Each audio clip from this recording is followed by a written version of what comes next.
Okay, I'll accept the motion to reconvene to the special board meeting with action to be taken.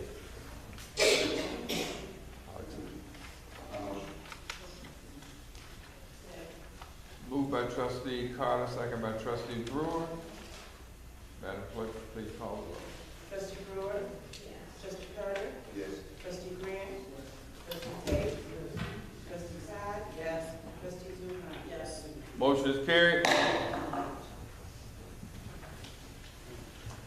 I'll entertain a motion to approve the following consent agenda for the following executive session closed meeting minutes and release them for October 24th, 2017, August 28th, 2018, December 18th, 2018, and March 26th, 2019.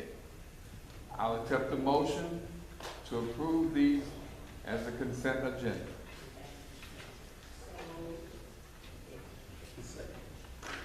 It was moved by trustee Brewer, second by trustee Carter. Are there any questions?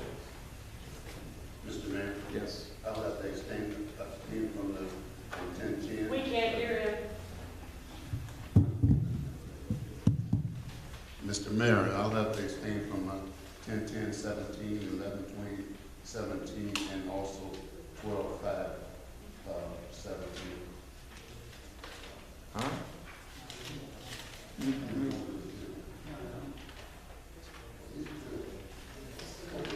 Sorry about that, sir. I was looking a little bit. All right, any other questions? Madam Clerk? Trustee Carter? Yes. Trustee Grant? Yes. Trustee Tate? No. Trustee Todd? Yes. Trustee Zupan? Yes. Trustee Brewer? Yes. I'm going to explain what just happened so that we are open and transparent. Generally, with the consent agenda, if someone would like an item to be removed from the consent agenda, they would state that under if there are any questions or comments. That did not happen at this point, but the individual opted out of all of them. So instead of pulling each one out individually, only so that the individual could say no, we went ahead and voted on the other minutes collectively. That is what has happened, and that is for the records. Thank you. Okay, the motion is carried. Item number 8, public comment.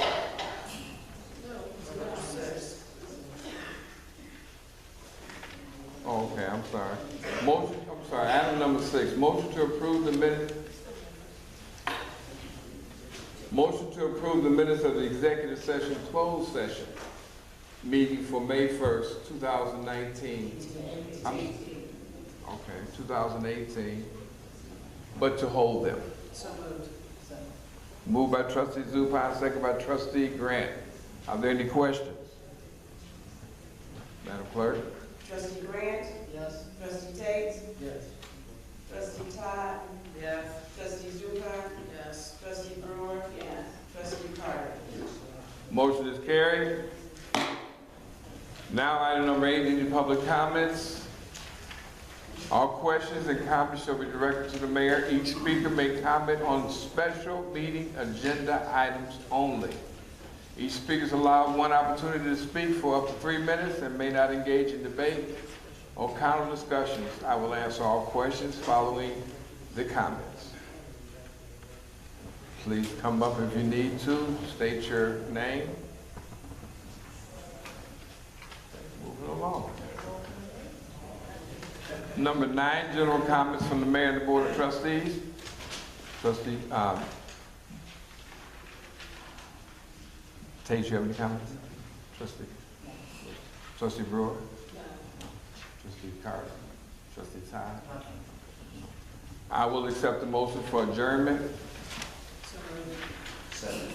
Moved by trustee Zupan, second by trustee Carter. All in favor? Motion carried. We will start the committee meeting in approximately 3 minutes.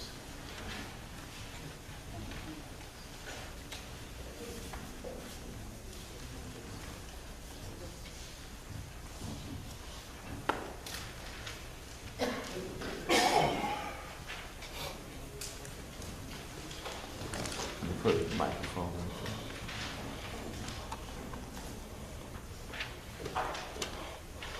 Put a microphone in. Oh, shit. Are you gonna take it? She gonna stay here. For the audit, that's for the presentation. That's what all that's for. She's gonna be there.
Okay, we're going to call the committee of the whole meeting to order.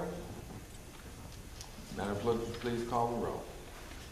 Trustee Brewer? Here. Trustee Carter? Here. Trustee Grant? Here. Trustee Tate? Yes. Trustee Todd? Here. Trustee Zupan? Here. Okay, first item is the presentation of the fiscal year 2017-18 audit report given by Miller and Cooper. Come right up.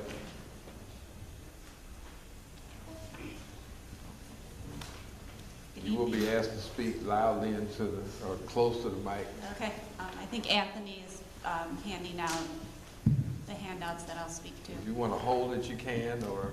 Can you hear me?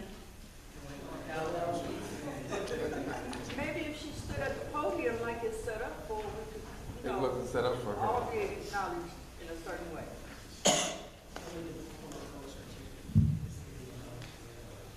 A lot of times it works better just to take it off the whole.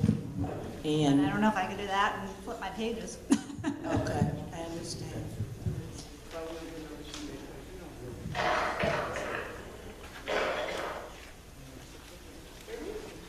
You need some more? Yeah. How many more does he need?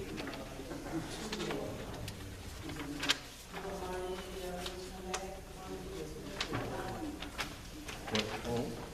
Here, take mine. And then she could just give it.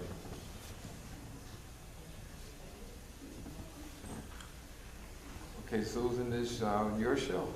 Okay. So as part of our audit procedures, we issued 3 deliverables. The CAFR, the financial statements, that includes the financial statements for the year ended April 30th, 2018, as well as management's discussion and analysis and transmittal letter. We also issued 2 letters, our required communications letter and our management recommendation letter. I'm going to go through our required communications letter, and that's the letter that you have in front of you that says in bold, our responsibility under auditing standards generally accepted in the United States. So we conducted our audit in accordance with generally accepted auditing standards to express an opinion that the financial statements for all material purposes are in accordance with generally accepted audit principles. We did not audit the police pension fund. That was audited by other auditors. As part of our audit, we do consider the village's internal controls, but we do not issue a separate opinion on internal controls. But as part of gaining our understanding of internal controls, we did identify material weaknesses and significant deficiencies and other matters, which I will go through in the second letter that I present tonight. We're not aware of any of the financial statements being part of another document, like a bond document or anything else like that. If our audit report was to be included in another document, you would need to let us know so we could review that document to make sure there was nothing inconsistent with our audit opinion.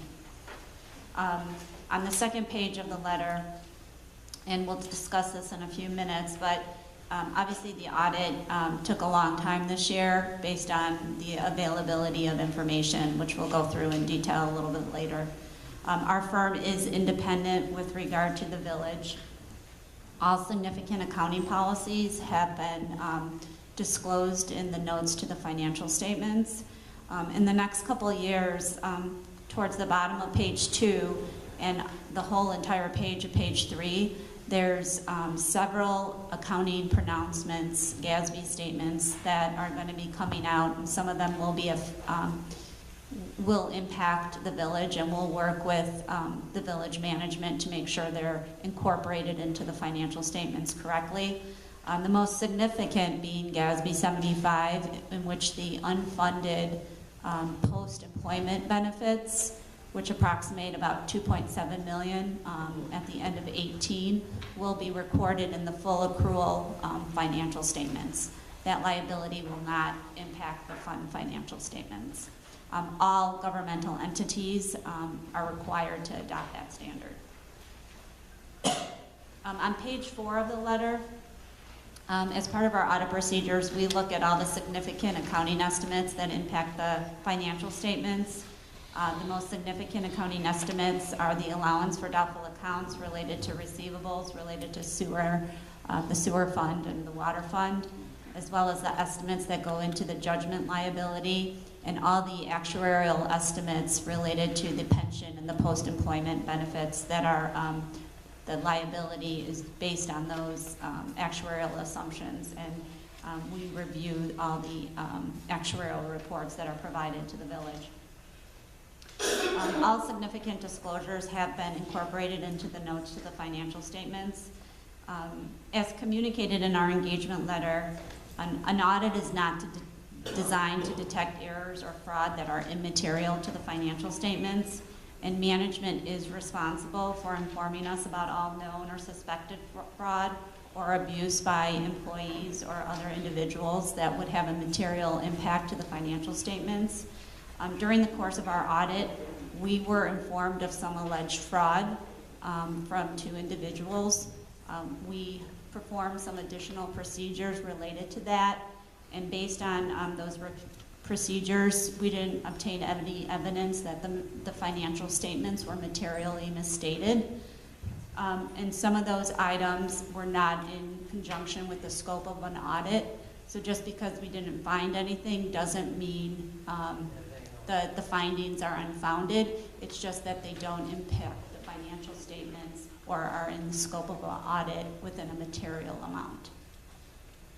There's an appendix to this letter that further details those allegations and some of the procedures that we did.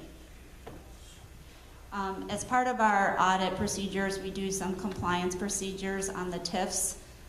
The TIF reports are in draft format. There were some compliance findings related to a public meeting, and notice wasn't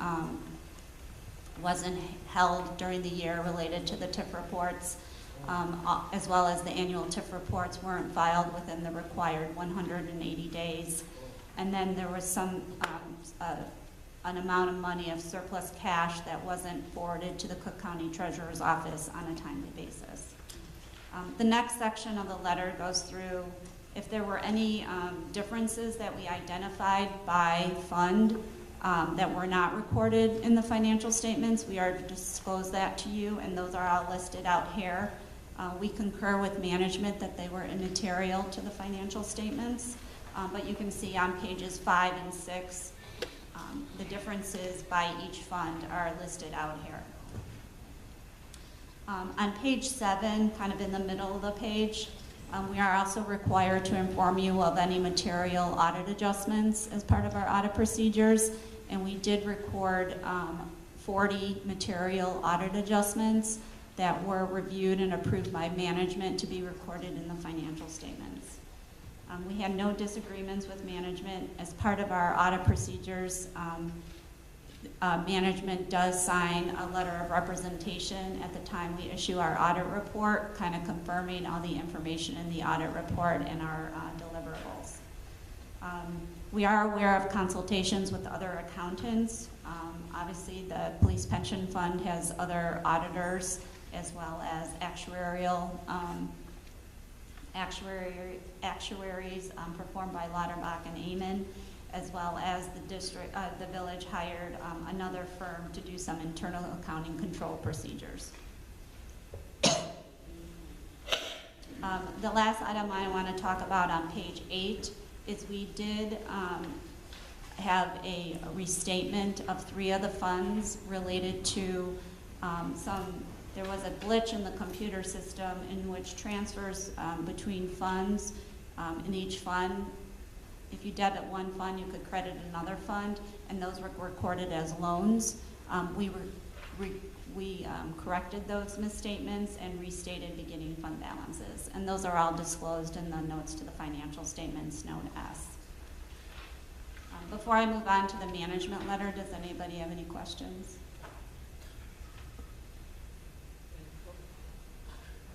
So the next letter I'm going to go through is what we refer to as our management letter.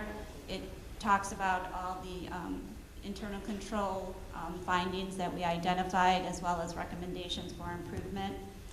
We did identify 4 material weaknesses. One just relates to audit adjustments. As I mentioned before, there were 40 audit adjustments recorded.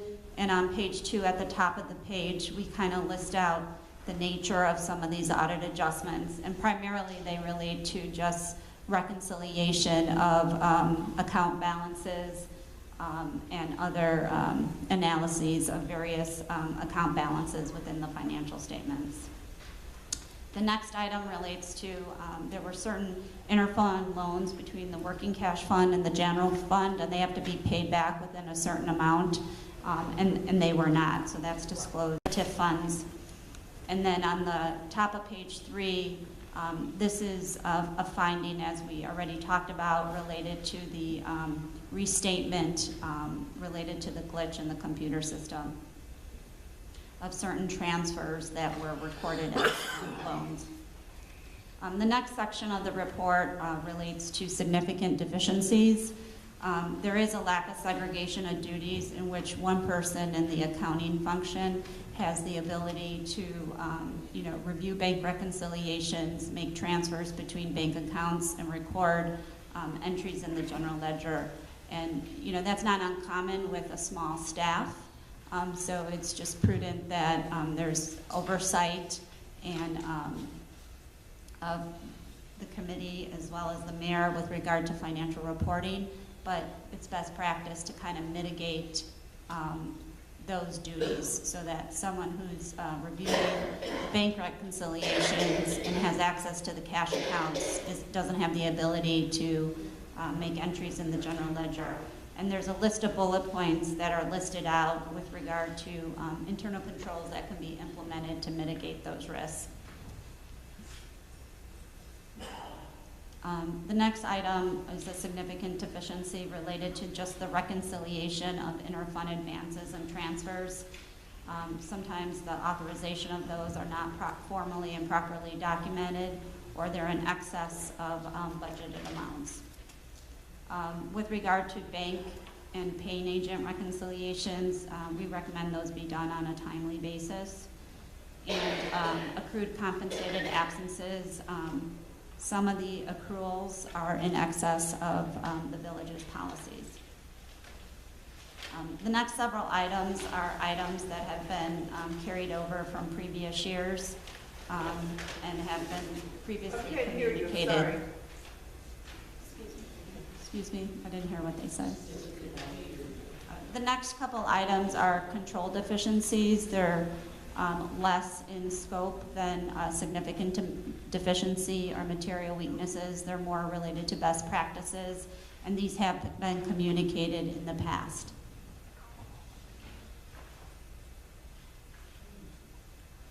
And then the last page relates to, it's more of a best practice item. A lot of entities, whether governmental, not-for-profit, or commercial entities, have been attacked by these phishing scams. So just make sure all the employees at the village are cognizant of all the emails and what to open and what not to open, because people have inadvertently transferred personal information because of these phishing scams, or sometimes have lost money as a result of wire transfers and things like that. Does anybody have any questions?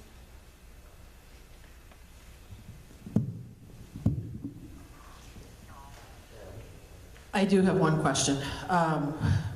We've, as a board, talked a few times about a forensic audit. Is there anything in your review that, in your opinion, you feel a forensic audit is called for here? As I mentioned before, we did not, based on the procedures that we did, we're bound by professional standards to communicate any fraud to the committee and the trustees, and we didn't identify any material fraud or any material items that would impact the financial statements. Now, our audit is not designed to detect immaterial fraud.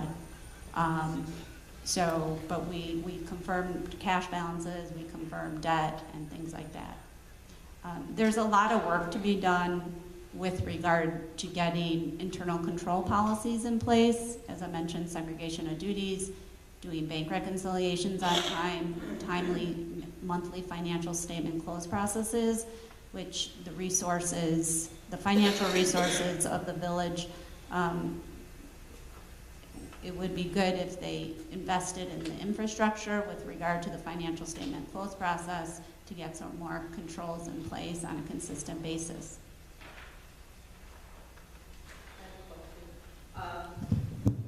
It's my understanding that the audit is supposed to be done by October 2018. Is that right? Yes. So we're 5 months behind, and we got to start a new audit for next year, for 2019, right? So the village's year end is April 30th, 2019, and that report is required to be filed by October 31st, 2019. There are extensions available through December 31st. So this particular report is late, right? And we're just not getting it started late. Right, and that was a result of several things. The availability of the minutes. Part of our audit procedures is we have to review the minutes for the year, and those were not available to us until January of 2018, as well as the actuarial reports related to the pension liabilities were not available as well. So there was a series of information and account reconciliations that we couldn't complete the audit because we didn't have the information available. Okay, so are we being fined for that 5 months gap or something? Or, I mean, is it generally get fined for it, or we just get them? There's I think a minor fine related to the comptroller's report. You can get that waived. I'm not sure if the village has done that yet, or if they even had to pay any fines. So do we have the actual audit? These are the letters. Do we have the actual audit? Are we going to get a copy of the actual? The village has PDFs of the financial statements that they can circulate to you, yes. And the bound copies will be forthcoming. Okay. Well, my one concern is that this is information that we got, but it seems like this information should be given to us a little earlier so we had time to ask you questions. Right now, we have to go back and look what you said, try to remember. So maybe next time we want to get them a little earlier. Well, to us a little earlier. I guess it's just our, procedure why we do things. But we should have, the people here to read and be able to ask questions. So you've given us didn't give us time to digest what's actually going on. So the village has had these since March 2019. Oh, really? Oh. Oh, no, that's again.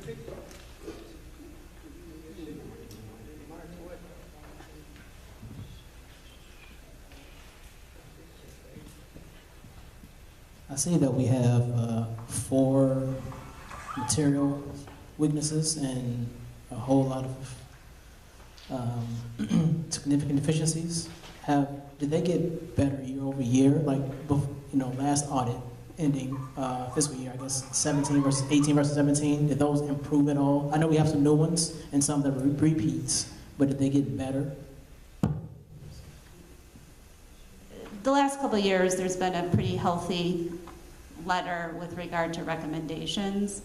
I don't think they've improved, and it's judgmental if it's gotten worse, but there's always been a significant amount of work to do with regard to internal controls and the financial statement close process for the last several years.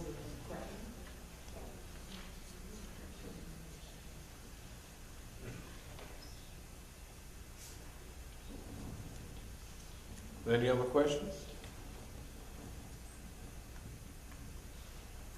Okay. All right, Susan, thank you so much. Thank you. The board will be getting the bound copy. I guess you guys will make that up for us so we can get it bounded. Okay.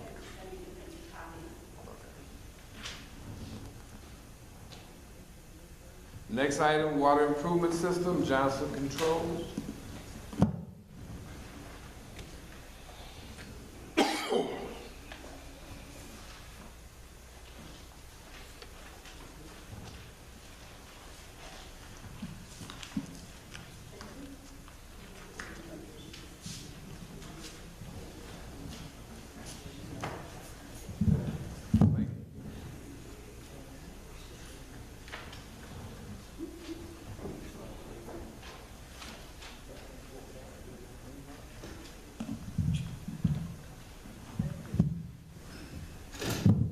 Good evening, Mayor, trustees.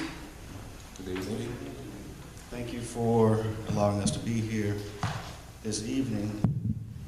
We will be brief, even though this is a 20-something page presentation. We're just going to cover this at a very high level, and you can keep the additional information for your own records. My name is Jeff. Use the mic, please. Can you hear me now? Yes. Okay. My name is Jeff Carroll with Johnson Controls. I'm a business development manager, and I have with me. My name is Derek Clayton. I'm the water team market manager for the U.S. And we're here before you to recommend, share some information basically on water meter, smart intelligent water meter systems, which is a follow-up to a meeting we had probably about 6 months ago, 6-7 months ago, with Director of Public Works, where we thought there might be a need for water meter improvements for the municipality, for the village. So in order to manage time, let's get started. The agenda, we've got 6 items, 6 primary items on the agenda. Who are we? What have we learned across the country as Johnson Controls from some of your peers, meaning other municipalities and villages across the country? What is intelligent water structure? Our approach to offer to assist Sauk Village. Why Johnson Controls? Why our firm? Why would you consider something like this with our firm? And then what the goals and any feedback and discussion that you have. But the format I would say is if you have any question as we move throughout the presentation, just stop us and we'll answer your questions.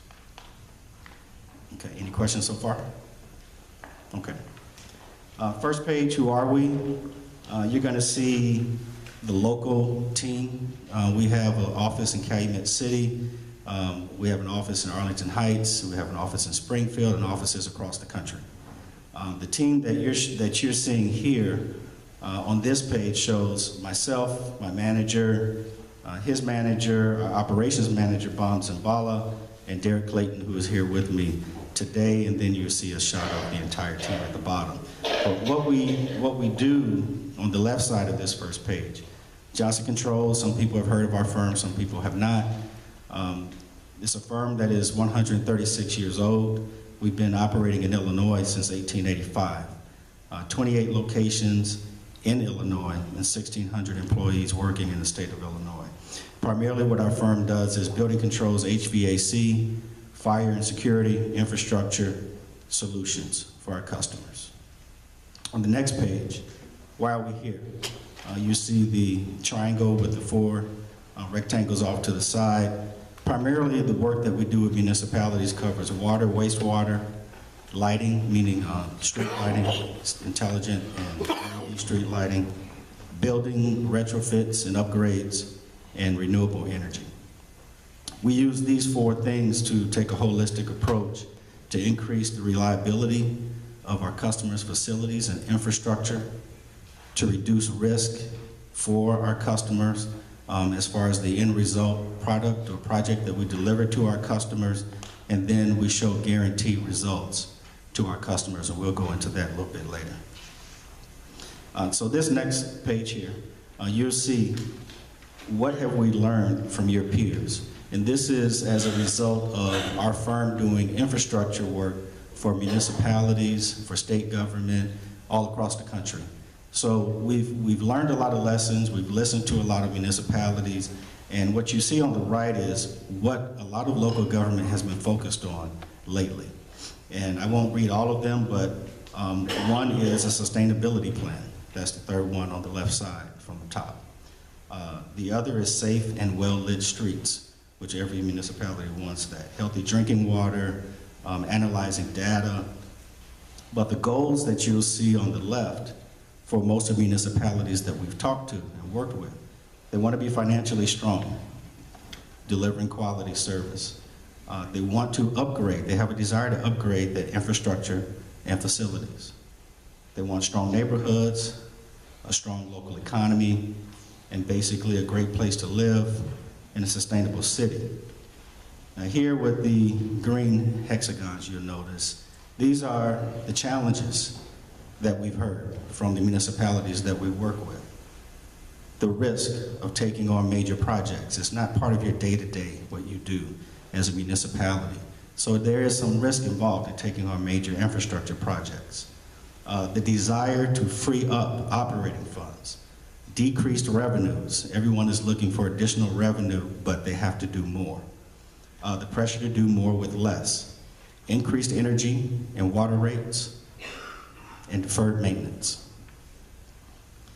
This next slide shows you a snapshot of the work that we've done across the country, specifically in water systems, and then some details with the state of Illinois. You'll see that in Mundelein, we have delivered $2.1 million in savings by doing work on their water infrastructure. Oak Forest, $10.2 million. Richton Park, which is nearby, $3.4 million.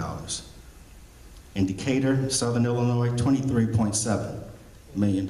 In Calumet City, which is close by, $9.5 million in savings delivered. And in Schaumburg, northwest of here, $13.5 million. And these are all projects that involved water meter, smart water meter, and basically increasing the efficiency and reliability of your water meter system. And I'm not sure, did you want to add anything to that, Derek? No, the big picture of the community work that's been done is that the entire goal is to find ways to improve the ability of delivering services to your constituents. And one of the big topics in the country right now is water infrastructure, whether it's water, drinking water, and also wastewater and the pipes in the ground. One of the key things that we've seen across the country that relates back to specifically the Illinois area is we have a lot of communities that have a lot of older infrastructure. We also have a lot of communities that have a need to make change to improve the quality of services to their communities. And they're trying to find ways to find dollars to do that.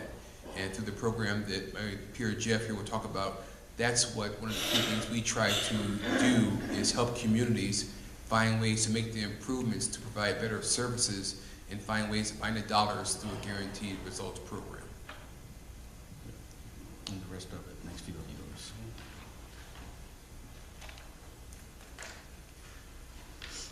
The next few slides, primarily the one stated right after the map here, says AMI benefits. This is a general benefit statement or understanding of what people like yourselves have been asking to do within their community to make the community better, provide more timely bills, more timely services, and frankly to answer the questions that your constituents want answered. Because when they get, when they have a level of service that they expect, and say there has been a diminishing expectation, they call. And these are benefits that people have stated that have come from making upgrades to the technology across their system. And this one is per se is AMI, Advanced Metering Infrastructure. That's just a piece of things. The reality of it is there's more that can be done with technology to help your community, and with a system such as yours that was stated that you want to make some changes, you have the opportunity to do some great things for your community. So. Advanced Metering Infrastructure.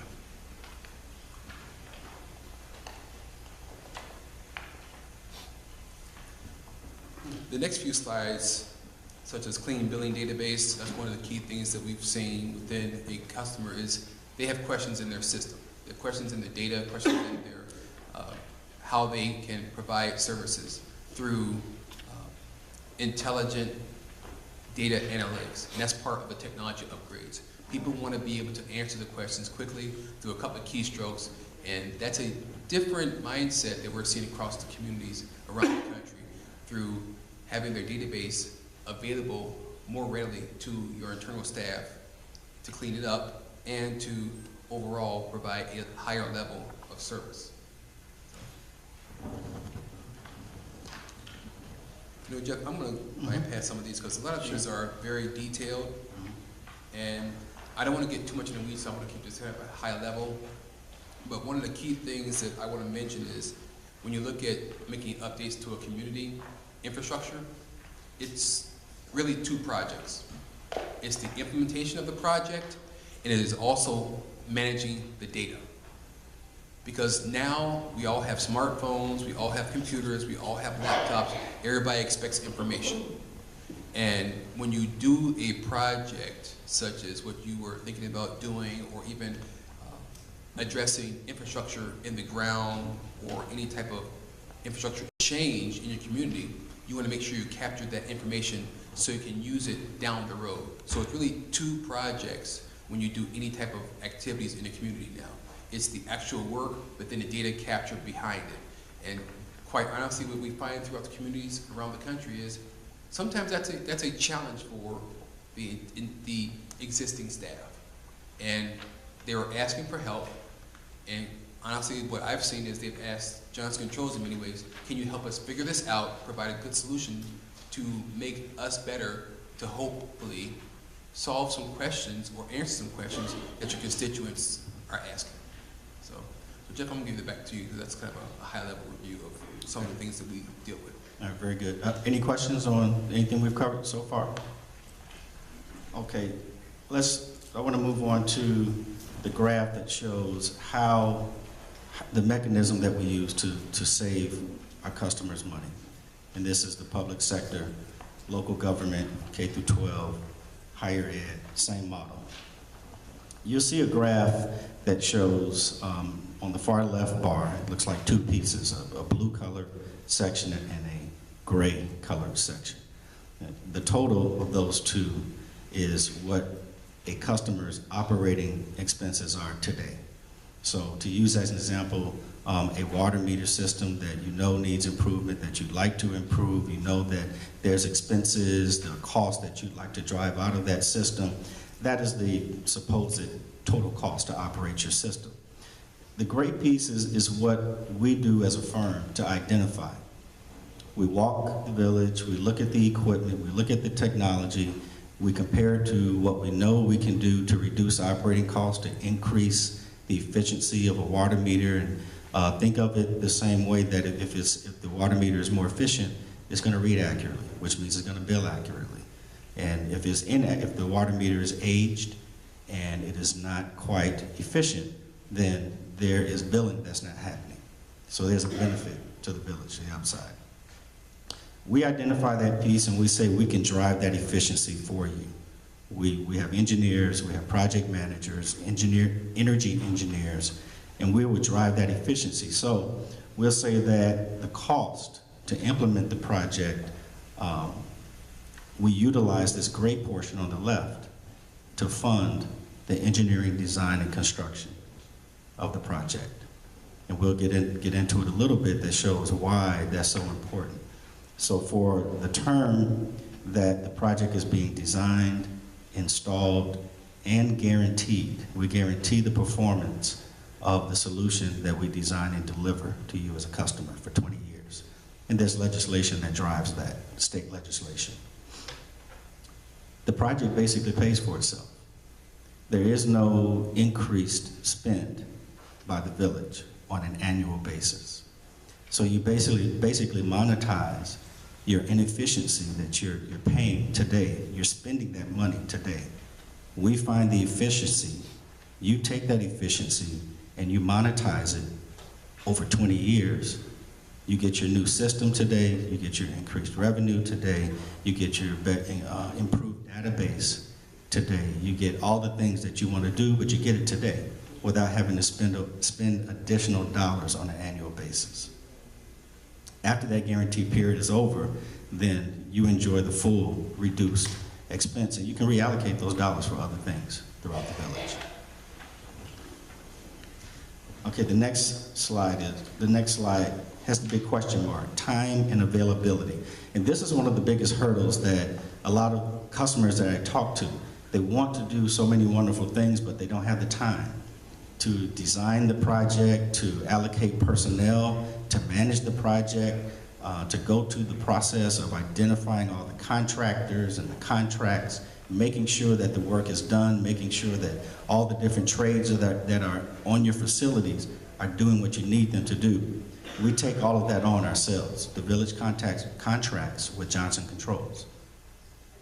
We take care of everything else that needs to be done, and we guarantee the performance. So we are what you would call the one neck to choke when it comes to doing a project like this. I won't go through the details of this slide. I would say, you can keep the presentations and go through that at home, but this basically shows looking at energy solutions, retrofit performance contracting here versus traditional bid spec projects, which is what most municipalities are accustomed to, or self-performing the project. And the one takeaway from that slide is that time is money. The longer it takes you to actually implement the entire project, the more dollars the village spends every year. So we try to capture that at the front end. So why Johnson Controls? Because one, we deliver results. Two, we have demonstrated experience. So we have customers throughout the country that we can reference. And then we have a dedicated local team. I'm a local person. I live a couple villages just west of here. So if something doesn't go right, chances are I'm going to run into someone someplace, and I want you to smile when you see me and not be angry with me. So we have a local team, and we are very much dedicated to delivering solid projects. Again, risk is the one thing that keeps a lot of customers from doing things on this next slide, and we take on that risk. So if you want to see a little bit of our local municipal experience, if you look at this grid here, this is basically Chicagoland area and a little bit south. You'll see lighting and water meter projects in the village of Schaumburg. About a year and a half ago, we implemented 5,000 LED lighting upgrade, full water distribution retrofitted upgrades to 9 larger facilities. And there were some additional savings at the village the village of Schaumburg realized in the amount of $350,000. Closest to home here, Calumet City and Richmond Park. In Calumet City, I'd say this is about 2 years ago, I believe, we did an 11,000 water meter installation and implemented multiple process improvements for Calumet City. And they are enjoying the improved system. And I'm not sure how long it took us to deliver that project, but typically we're able to deliver a project in a period of a few months versus years, which means you realize all the benefits of the new system very quickly. And then, we said Calumet City, City of Centralia, and you'll have this in your folder. So in summary, what does this mean for you, the village of Sauk Village? One, it means guaranteed results. It's one thing when a contractor comes in to do work and the work is designed, is bid out, is built, the bills are paid, contractor goes away. We give you 20 years of a guaranteed result, which means if something's not happening right the way we guarantee it, we come back and make it right. And actually, at the end of the day, we're on the hook to write a check if things don't go right. And from my experience at Johnson Controls, we don't like writing checks. So we do it right the first time. That's correct. No change orders. A lot of construction work that you see, there's a change order that comes. We opened a wall and saw something that wasn't there, so it's going to be another few $1,000s. With the solution that we deliver, there are no change orders. The price that we give you is the price that it is, once we get to that point. You deal with one firm, which is Johnson Controls. We do long-term project monitoring. It's called measurement and verification. So we actually submit reports to you that say that the system that we designed and installed and implemented is working the way that we say it's going to work, and here are the numbers that prove it. No separate architect or engineer. Selection flexibility. If there are contractors that the village is comfortable working with that are capable of doing the work that we need done, we do not have a problem working with those contractors. We do not come in and bring on an entire army of folks from outside of town unless we have to for some reason. But if you've got contractors that do good work, we have no problem working with them. And then we provide ongoing training and support to the village staff so that you understand the new technology, you understand how to utilize it, you understand how to get the value of it throughout the term of our agreement. We're going to use this as the last slide. Our hopeful takeaways from today is that one, you asked to engage us to find out, and this piece is at no cost to the village, but basically we need to look at some data. We need to gather data on your existing water system. We need to look at reports, and that's just your time to gather that and deliver it to us so that we can get an idea of a project cost and what the annual savings the village will realize. And then if it looks like there's a project, then we'll come back and say, we're really excited. We think there's a project here that's going to save the village money. But we need to do what's called an investment grade audit and actually do some serious engineering, which then costs us dollars. So we'll say we want to partner together and let's start walking down the road, and that gets us going toward developing a project. So I'll conclude with saying that, the rest of the presentation, you've got it with you. You can look at it later, but our hope is that we can reach back out to you, to whatever person or department that you direct us to figure out how to say, release the hounds. Let us go forth and make your water system more energy efficient and find dollars to help you make that happen. And unless you've got anything to add, Derek. The only thing I would add is, could you explain what the guarantee truly means and what risk management really means when you work with Johnson Controls? Yeah, the guarantee says that if we tell the village in our paperwork, after we've done our detailed engineering analysis, that we can reduce the village's water department related expense by $300,000 a year, that we actually guarantee that if you implement our system, that you will get that, you will realize that $300 amount in reduced expense. And if you don't, again, we cut a check to you. And I can tell you, I haven't been here a very long time, but I've been in the industry since 1993. And I can say that Johnson Controls is not like cutting checks. And Derek does not like working on projects where a check has to be cut after he's worked on it. And we want to come back and make you a good reference for us. And what was the other question you asked me there? The point of risk management. Risk management, unless you do this day in, day out, you have to figure out how we're going to do this. I'm not, how many meters do you have in your system? How many large meters do you have in your system?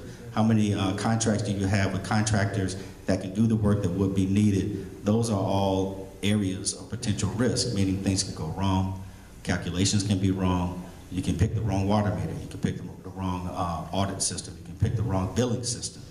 All those are areas for risk, and we take those on.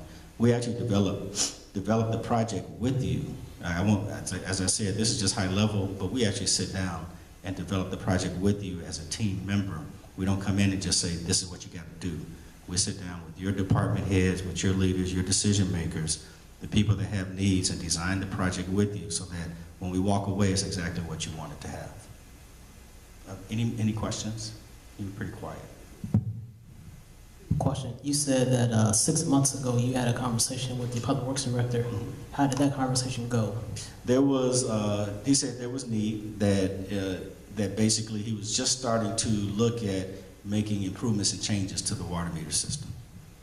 Yeah, some of the things that were shared with us was that their changes do need to occur, and one of them was that there was an anticipation that there would be some technology battery decline, and is concerned about making sure that the system was up to snuff before that failure event occurred.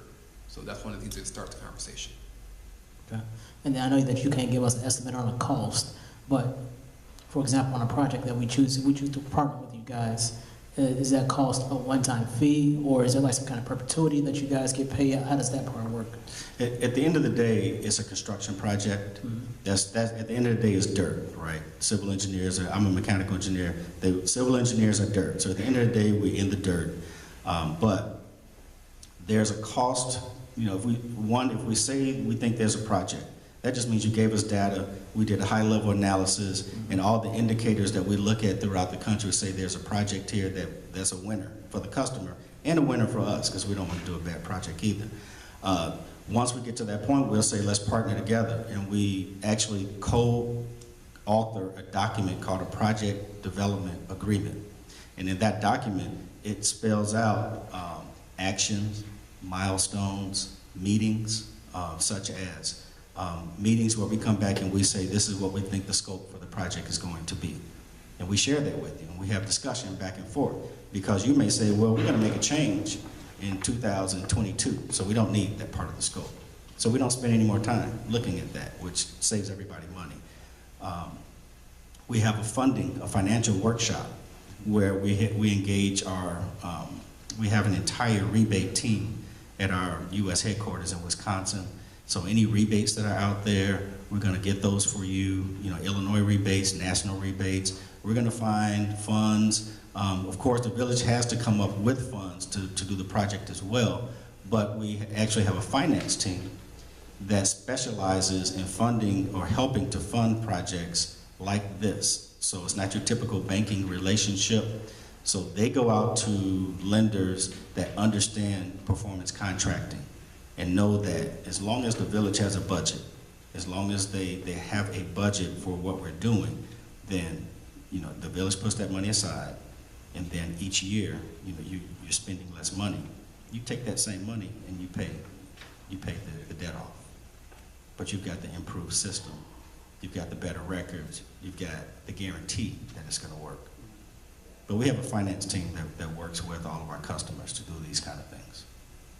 So basically there is a payment forever, pretty much. No. There's a guarantee for 20 years, and you'll see an Illinois statute referenced in the presentation, and it basically says only an ESCO, Energy Services Company, can do this kind of work and guarantee it. We are a certified ESCO. Every company that comes and talks to you about energy-related improvements, they can be, let's say, a consultant, but not every company is an ESCO, and that is a very specific and particular thing. Yes, sir. But no, there's no payment to us in perpetuity. We are paid basically as a construction project. So we're paid initially to get going, mobilization. We're paid during periods of the construction period, and then once everything is done, there's a final payment to us. But we do measurement and verification the entire time of the 20 years.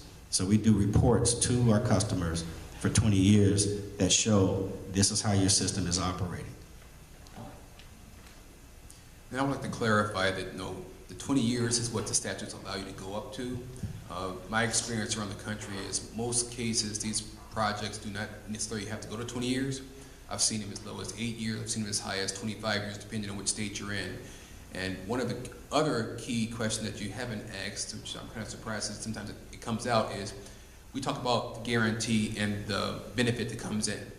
Sometimes constituents of ours or customers of ours ask us, well, if you drive the savings and there's savings above the term of the annual payment, who gets that extra cash? That's yours. That does not come to us. So if you have a project where the benefit is over driving the payment, any excess goes back to you. For example, I've had some customers who have a project that will fund in 12 years. I look at it as a home mortgage. You finance for 12 years. Well, if you finance for 14 years, your monthly payment goes down, but you still drive the same benefit. So now that excess allows you to do additional work that you were hoping to get done. So the whole goal for the program that we have is to find the dollars to allow you to do the work that you want to do and allow you to plan for the future.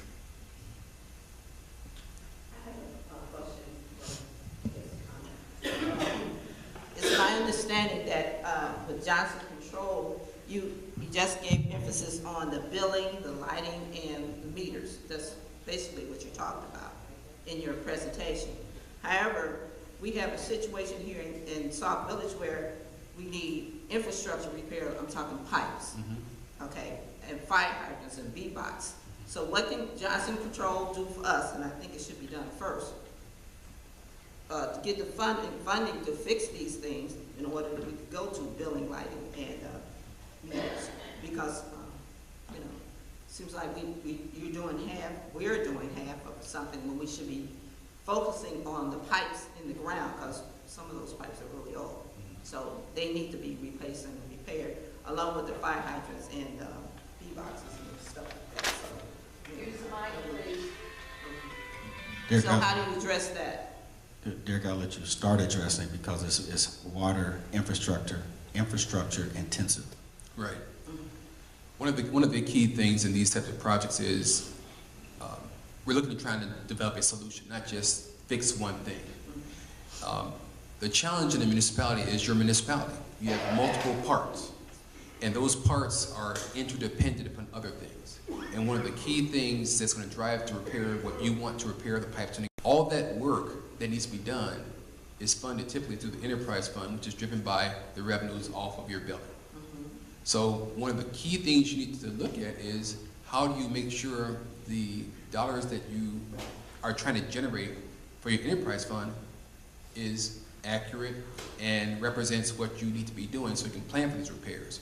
We've done projects where we've looked at hydrants, valve, boxes, pipes, V-boxes, and pipes in the ground, and they came from additional tasks, what you're saying, that has been added onto the project that was driven by updating the efficiency of your water system.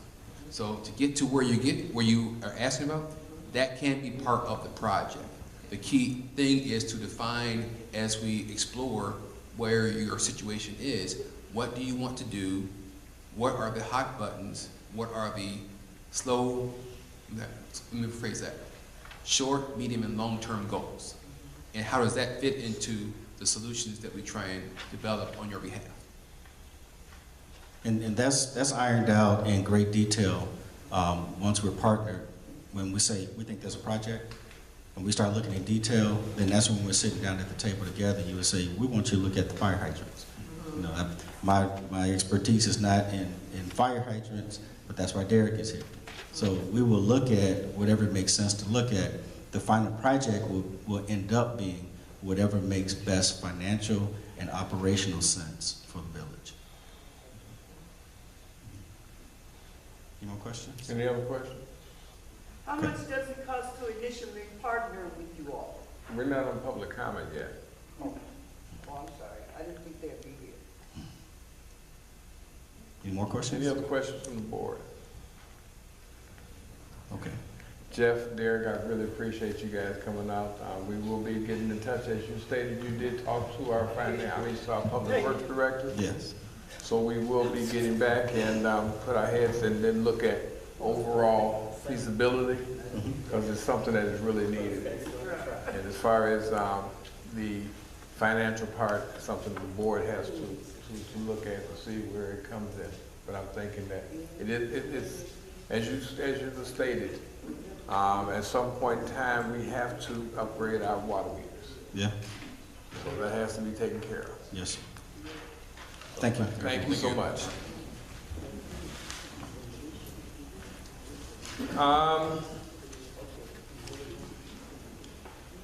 Items that'll be for presentation, the ordinance for the adopting of the comprehensive plan. That ordinance, I understand, is not, or do you have it? Oh, okay. Okay, well, we're gonna pass those out. We had the present.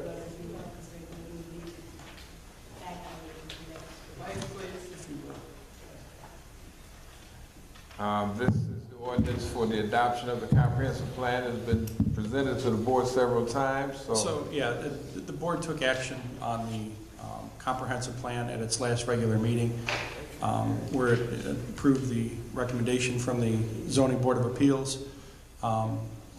The ordinance merely codifies the action and adopts the plan. That's pretty much what it does. We don't have any supporting documents. The ordinance itself is here. I will have a copy of this for you emailed to the village clerk, and then she can send that out to the trustees. And my apologies for that. I thought I sent that to you last week, so I do apologize. okay, all right. This is a copy. You can keep that. I can keep one.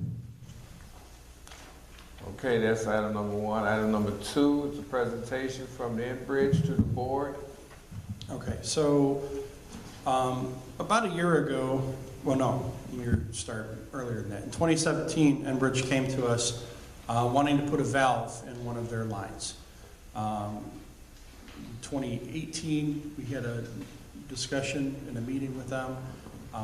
They had a preliminary location on where they were looking to put the valve, and the valve would have been located on Torrance, just east of Torrance Avenue by the railroad tracks, by the CN Railroad. After they took a closer look at that location, it wasn't going to work for them. So they took a look at another location by the North Water Tower. That location seemed to be okay, but after they took an additional look at it, it just didn't make sense. So they found a spot, and I'd like to introduce the folks from Enbridge. If you guys would come on up here. Taylor Smith, if you want to introduce your crew. Yes, good evening. Thank you for having us. My name is Taylor Smith, and I'm Community Engagement Advisor for Enbridge Energy Company. And I'll give an opportunity for my colleagues to introduce themselves as I pass out additional flyers and handouts. Mike Price with Enbridge, right-of-way supervisor. I'm Cody Pollard with Enbridge. I'm the project manager. And I'm Kevin Werner. I'm on the construction management team.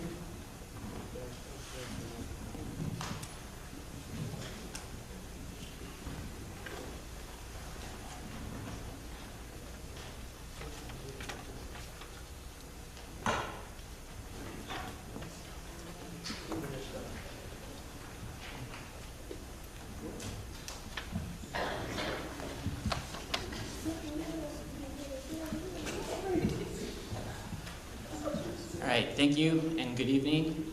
Again, my name is Taylor Smith, and I'm Community Engagement Advisor for Enbridge Energy Company.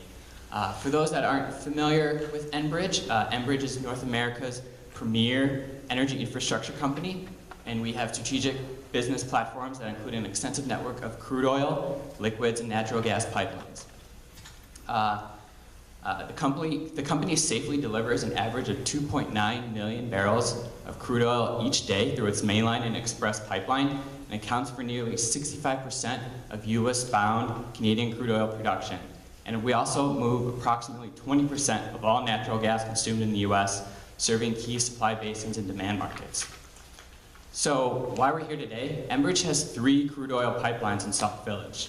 One of those lines, Line 6A, is a 34-inch diameter crude oil pipeline that originates at Enbridge's Superior Terminal in Superior, Wisconsin, and travels south to Enbridge's Griffith Terminal near Griffith, Indiana. This crude oil that's shipped through the line is used shipped to local refineries and is used as crucial feedstock for the transportation fuel and everyday items that we rely on. The continued safe operation and maintenance of our pipelines is Enbridge's top priority. As such, as a part of the 2017 consent decree agreement with federal regulators, Enbridge agreed to a series of precautionary actions that include installing an additional 14 remotely controlled valves across the Enbridge system. These remotely controlled valves are faster to close than manually closed valves and are more highly monitored and secure. So we're here today to let you know that these valves, as mentioned, is in Sauk Village and is near the North Water Tower, and that construction will be taking place over the next few months with on-site activity beginning shortly. As of now, the schedule for construction for our valve installation in Sauk Village is expected to be from early May to about mid-August, with June 19th being our system outage date, in which we'll have crews working additional extended hours. As I said, the continued safe operation and maintenance of our pipelines is our top priority, and landowners have been notified, and we are working currently on mitigating construction impacts with landowners and their neighbors. So we want to ensure that you're aware of our construction activity and of course entertain any questions that you may have. So I'll stop right here if there's any questions about Enbridge's operations in Illinois and Sauk Village or the project writ large. So as of now, specific dates are tentative, but we're looking at to rolling out early May to about mid-August, with June 19th being our system outage date, where we'll probably be working day and night and having additional crews working extended hours.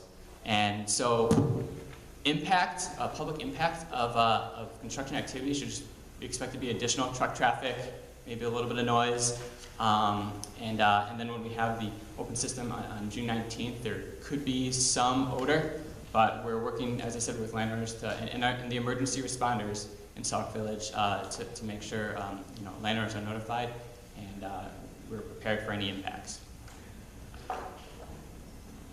Is this the same route that they had from last time, the Enbridge? Is this a different route? Use the mic, please. Is this a different route? Where is this? So that's near Wagner School. Wagner School? Correct, yeah. And as Joe mentioned earlier, we're looking at the original placement of the valve was going to be closer to Torrance Avenue near the railroad tracks. Okay. But we pick our sites for placing the valve based on constructability, landowner impacts, environmental impacts, and although that Torrance Avenue location was our first choice, after examining a little further, we realized that perhaps that pinpoint on the maps you see before you would be a more practical and safer place to execute construction. What happens if one of these valves fail? I mean, I don't really know what valve is. Yeah, no, very good question. So as a pipeline company that ships the liquid through the pipeline, we have strategically placed valves along the line that in the event of an incident, we are able to remotely turn the valves to isolate the line. So the purpose of the valve will be, in the event of an incident, we could reduce the flow of any sort of release. So it reduces the impact that if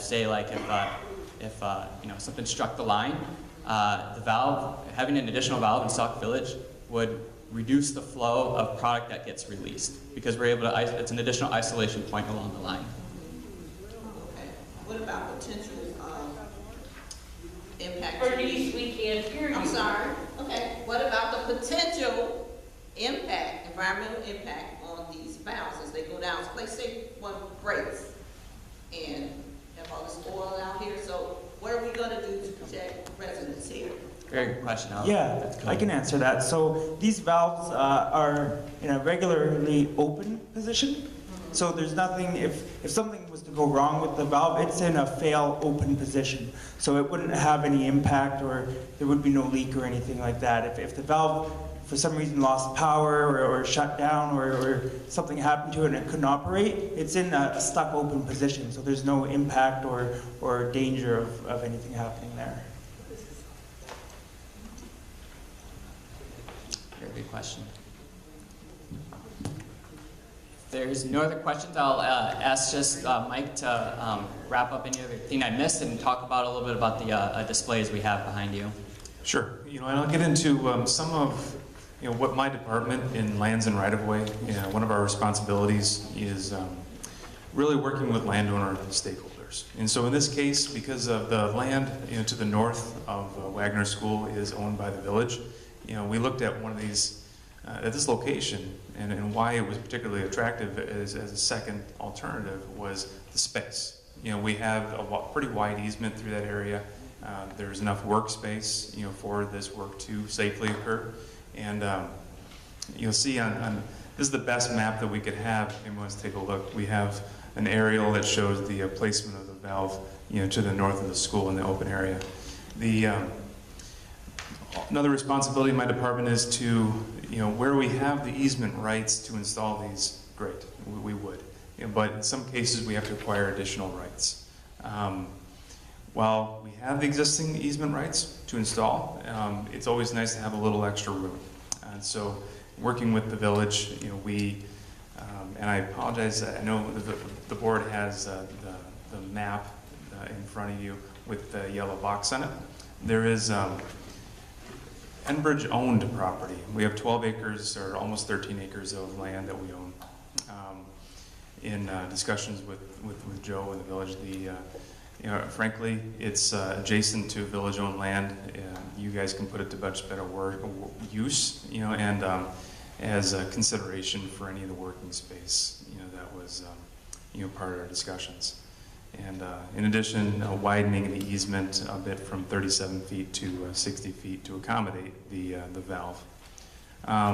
Another benefit of this project is we noticed that from scouting out this location, the condition of the baseball fields, the baseball diamonds, and as part of our work, we widened our workspace to accommodate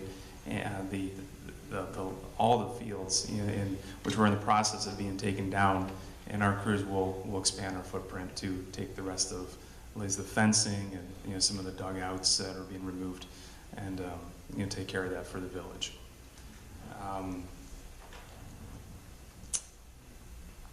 I guess, yeah, any questions at this point? Sir, what impact will this have on the actual school children during this construction? Use the mic, please. So what impact would this have on the school children from Wagner School?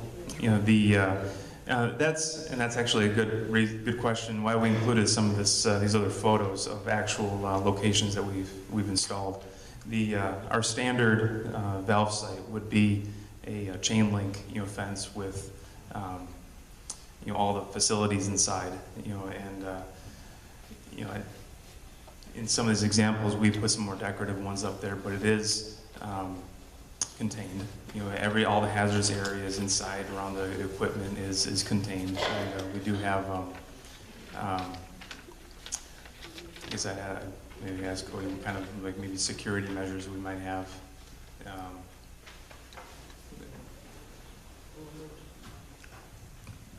Well, during construction, I don't see any impact. It's during summer, so I believe the kids will be out of school. But also, we do have, at this location, we'll have 24-hour security there, making sure there's nobody coming in and off the sites that aren't authorized. It's a pretty sensitive area, especially that June 19th date when we have the open system. It's really time sensitive. There's a lot of people working there, so we do have security on site, making sure nobody's just walking around. A lot of noise.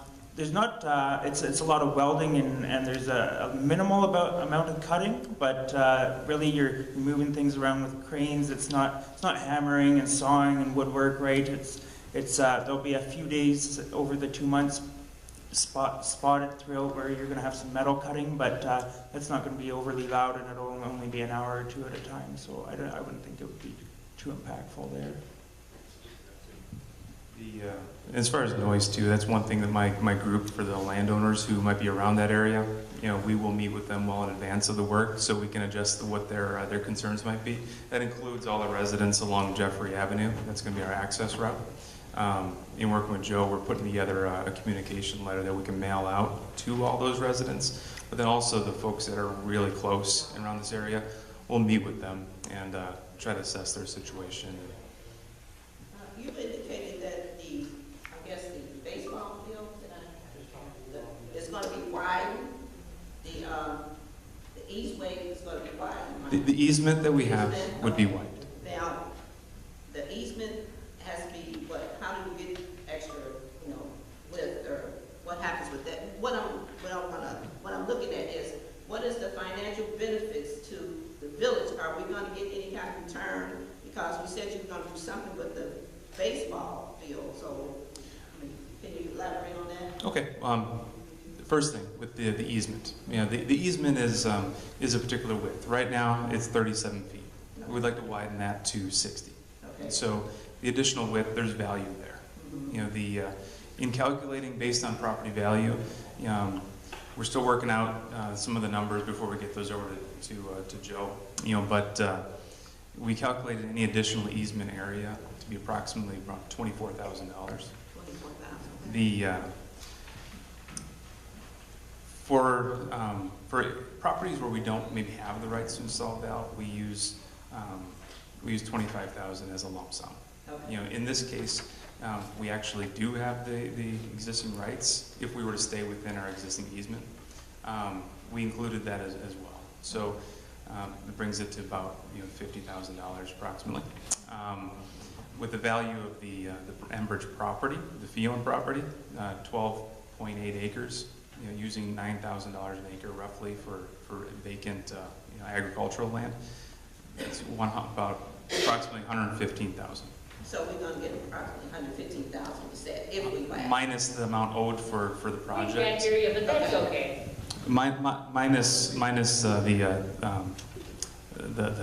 would be $50,000. That'd be approximately, again, a $65,000 amount that would be of value, which would be essentially a donation to the village. Oh, okay. So you guys are going to fix the ball field too? We didn't calculate how much that might cost and what value's in that, but there's surely something in there for the manpower of the project team to remove all that. Yeah. To talk loud enough so people can hear, we would probably get about $65,000 for widening the. Oh, and you'll be. The value of the land is about $115,000. Oh, okay.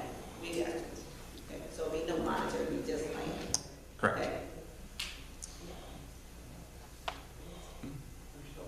And I know it's monetary. well, and what Joe's referring to, just to make sure that after everything's restored, sometimes there might be just some maybe potholes that have formed along the road, or maybe there's some need to water, some of the seed that we had left, for restoration.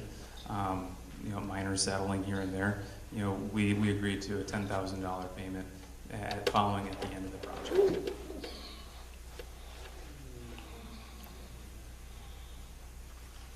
Any other questions? Okay. Thanks again for having us this evening. Okay, and we'll be looking forward to seeing you once again. Just as one final note, if you could pass that. There's an ordinance here that the attorney gave to me this evening. Again, I'll be forwarding that to the village clerk. I literally just got it about 6:15 tonight. So the ordinance would be basically, or resolution would be to accept the donation of the land and to enter into the agreement with Enbridge to do that. Okay, so you want this placed on the agenda? For next week, yeah. This particular resolution? Correct. Okay. Excuse me, I have one more question. How many houses is going to be affected for the land that we're talking about? I know the school is going to be affected, but how many homes, Affected by construction and nuisances? Right. Really, the ones right adjacent, one or two. Just one or two homes? Yes. Thank you. Trustees, you have a chance to look this over. You have a week, well, virtually 6 days. Basically what this is an agreement to accept the parcel of land transferred to the village, 12.8 acres to the village, and have the village give Enbridge a 60-foot wide easement of that parcel. And also Enbridge will contribute $10,000 to the village as an impact fee. But there's any other questions? Yes.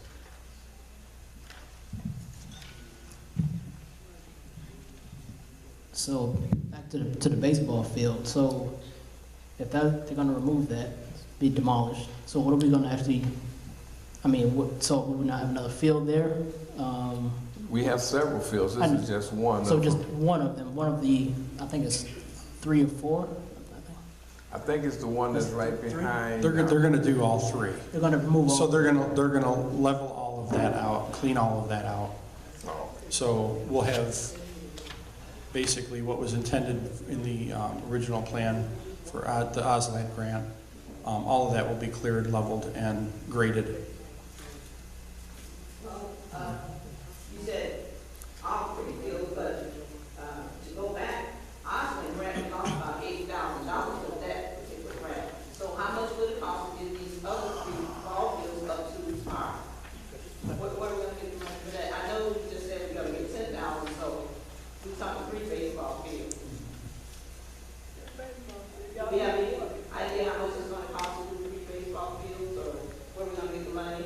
That would be a question for the village engineer. They did do preliminary work on that, and there is design and plans on that they have. So I would imagine they would have some cost estimates. There's also a walking path that was originally agreed to in that. The walking path goes into the Enbridge right-of-way that we would be granting them, and they are going to allow us to continue to use that right-of-way. So if they were to have to dig that path up, they would actually have to fix it for us, as they agreed to.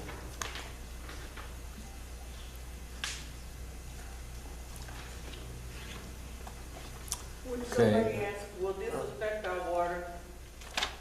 Again, when we get to public comments, ma'am, I'm sure. People won't be here, sir. So you do have the resolution in front of you. Like I stated before, if there's any questions or anything that that you're not clear with, please inform us. We can get in touch with Enbridge. And we can put this on the agenda for next week. Mr. Mayor, Yes. is there any way you could get Robinson Engineering to come and talk to us about the financial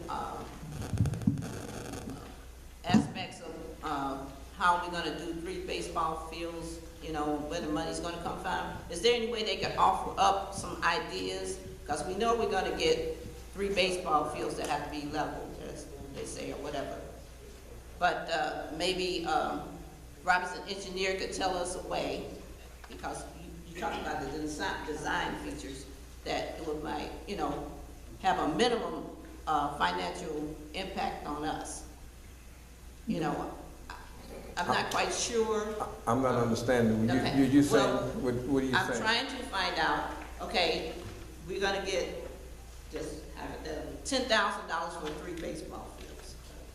Okay, for the, you know, design of the baseball field. The design on 1 baseball field for the Arrowhead Park costs about $30,000. So something's, you know. Okay, what they're going to do is come in and level. If you've been over there lately, you saw that it's very hilly and it hasn't been touched in quite a while. Grass is high and everything else. They're going to come level that out. That has nothing to do with the Osland. Osland grant was actually, they had a landscaper was supposed to come in, and he made a bid, and his bid was, he didn't honor his bid, basically. Well, and okay, And so now what only thing Enbridge is gonna do is come over there where that's at, excavate that land and move on. They're not gonna put anything in there. They're not going to add any little park, like they were trying to add a little park over there. All they're gonna do is that. The money that they're going to donate and contribute to the village has nothing to do with that. That has something to do with the roads that they're gonna be driving up and down Jeffrey or whatever. If there's anything that has to be done, as was stated before when they did it, I forgot about 4 or 5 years ago, when they came in and did the big project right behind that particular area, they came in and they did that. That was like 2 weeks. They gave us money for all the traffic going back and forth for that particular period of time. It was 24 hours, I think, for 2 weeks. They were there 24 hours every day, and they had our police department and doing the security. This is just a gesture that they're giving us the land. They're going to actually come and excavate the property.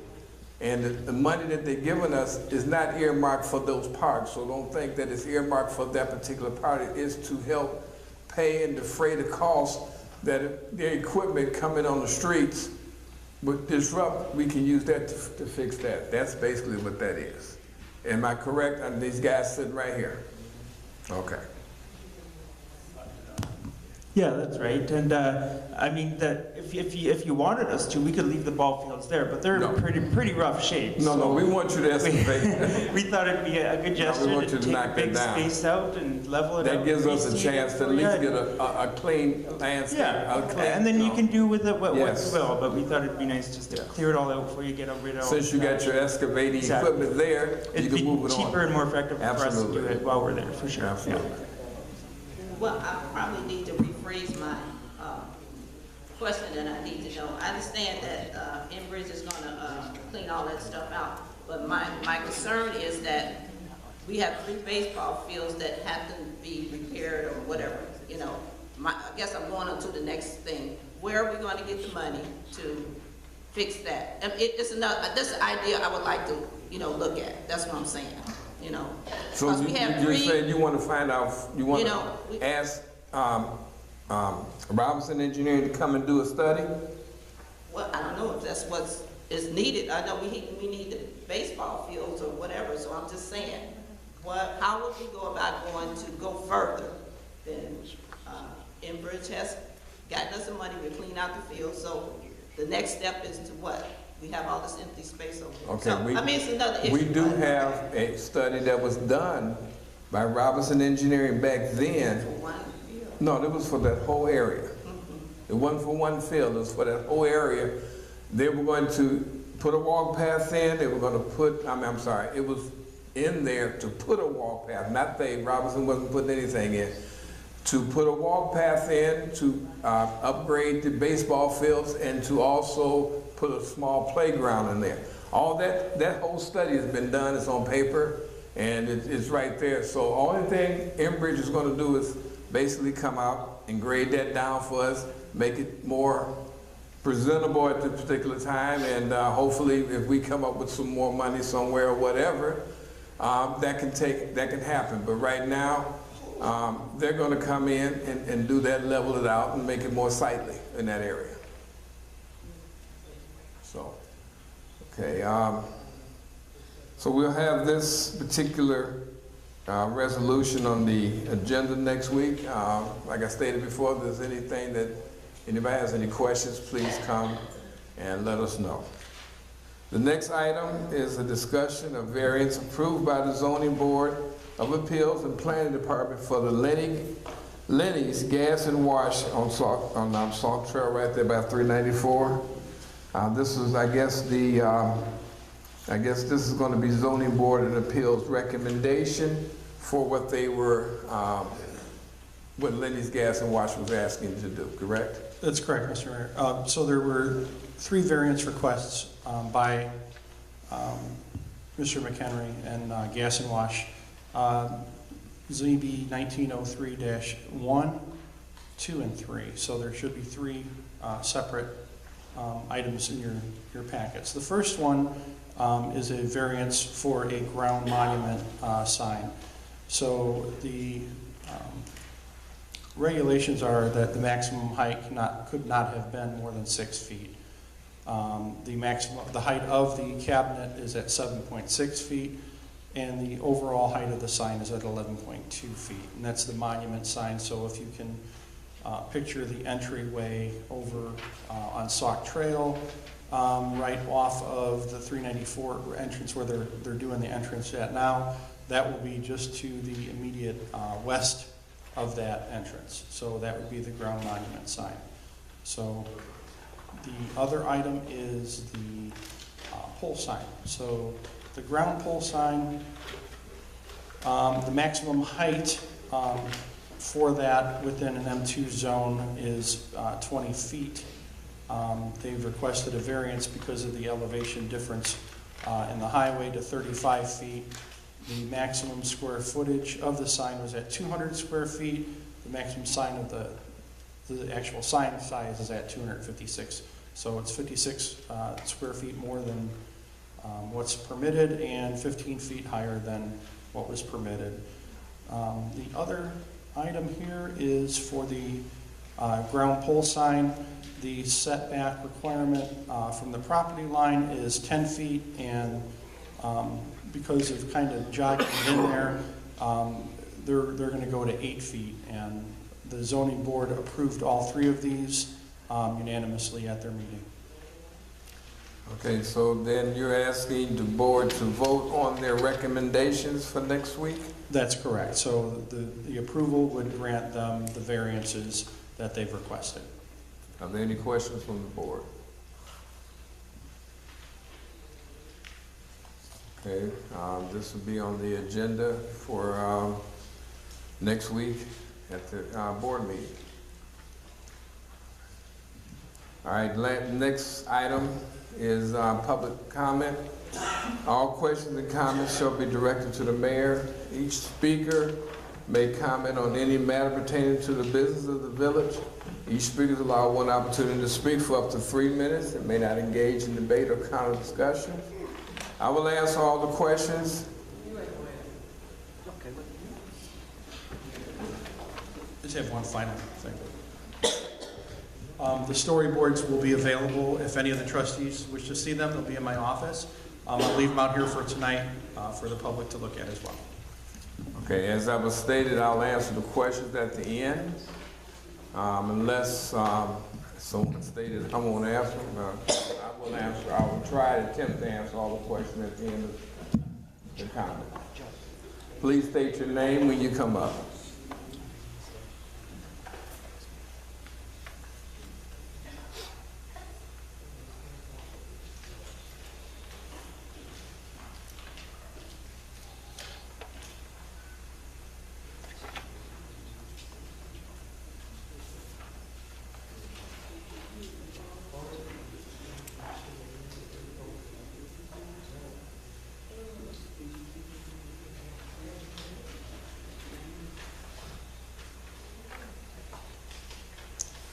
My name is Bernadine Hopkins.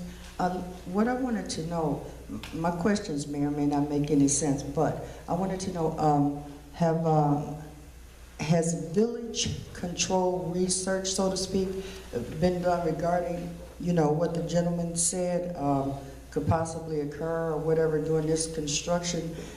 In other words, I want to know, has the village, the village engineers or whoever, researched what they're talking about doing to find out what real impact that it may have upon us? The other thing I wanted to know is, I believe from what I'm hearing that this is close to our source of water, and I'm concerned about some source of contamination, and if it does or should occur, who would be responsible? And, this is a big question, and what would be the result of that? I mean, let me see. The other thing, the safeguards, he did mention that there would be an odor or something, but to me, when there's an odor, that also means that there's residue. So, bearing that in mind, would this be damaging our properties? Would it harm us as far as breathing it? pause right there, let you write that down, because I'm doing my answers. And the last thing I wanted to know, during this construction and whatever that's going on, will the village have some type of representation there to monitor what's going on, to like protect us? I mean, no offense, but I live here. So that's the end of my questions.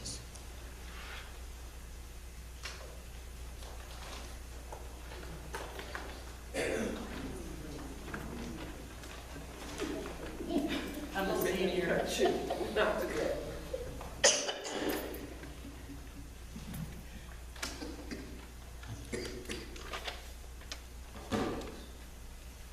Judy Cast here.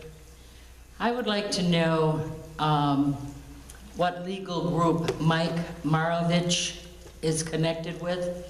He is an attorney that's working with the police contract. Secondly, I would like to know about the FOIAs.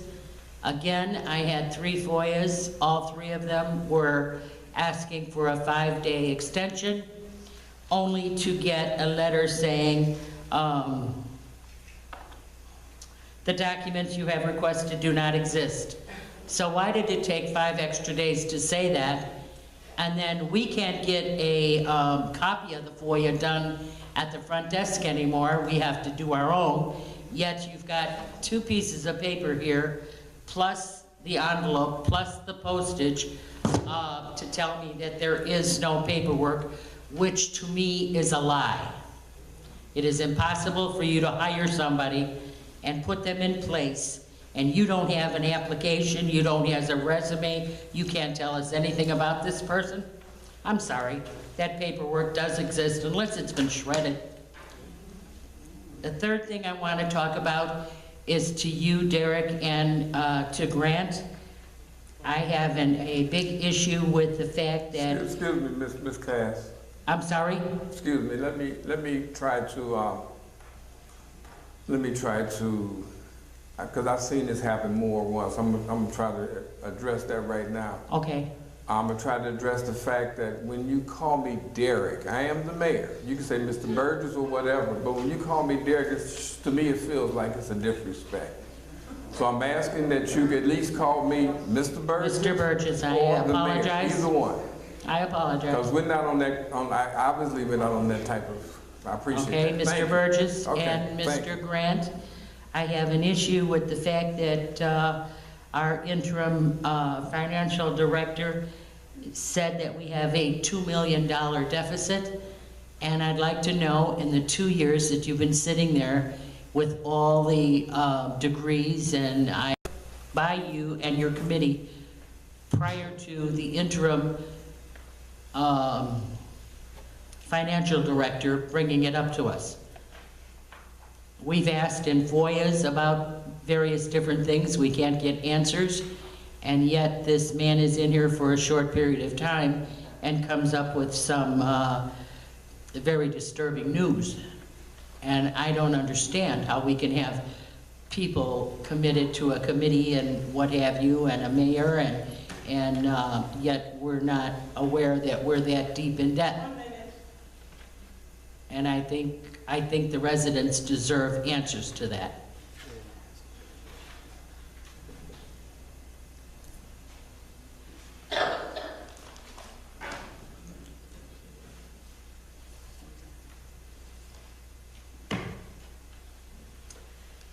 Pat Couch. I have some handouts I'd like to give to the board, if I might. Come on.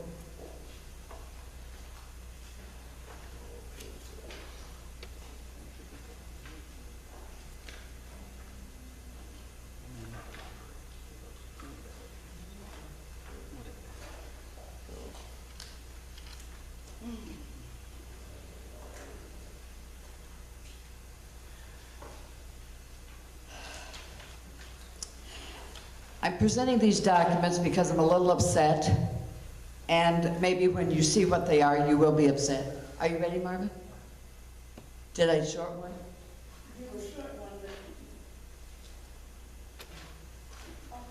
Okay? Pat Couch. Okay. Just so that you know that I stopped, I paused it when you started passing. Okay. When you got back there, I started. I'll try to go fast. 2 minutes and 41 seconds. Okay. I'm presenting this document because I am a little upset with what it contains. I posted an item on Facebook that reads, "Those who think there is a time limit when grieving has never lost a piece of their heart." And most people here know that I lost my son 5 years ago, almost.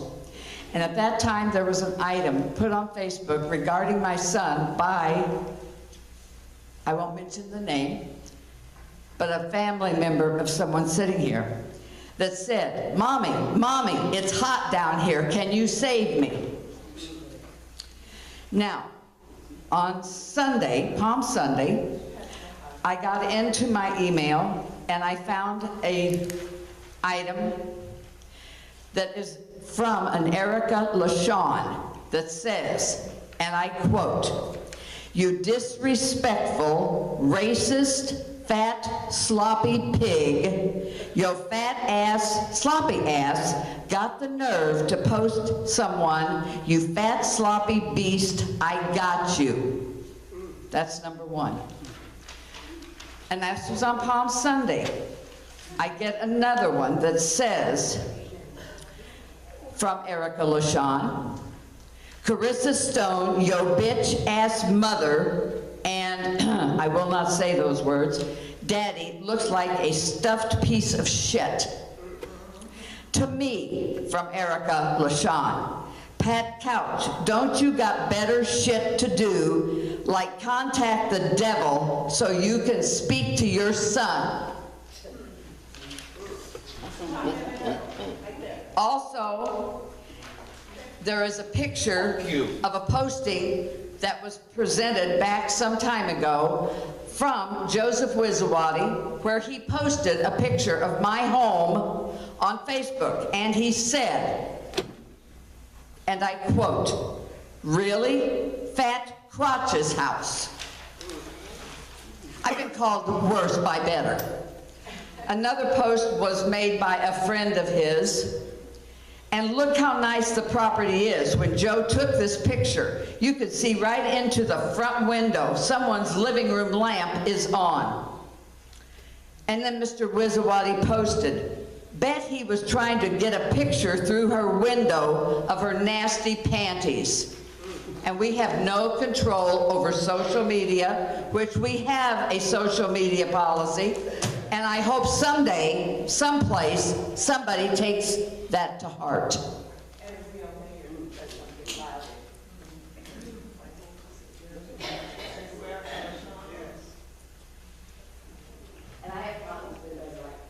Nay, Richardson, this here is totally disgusting.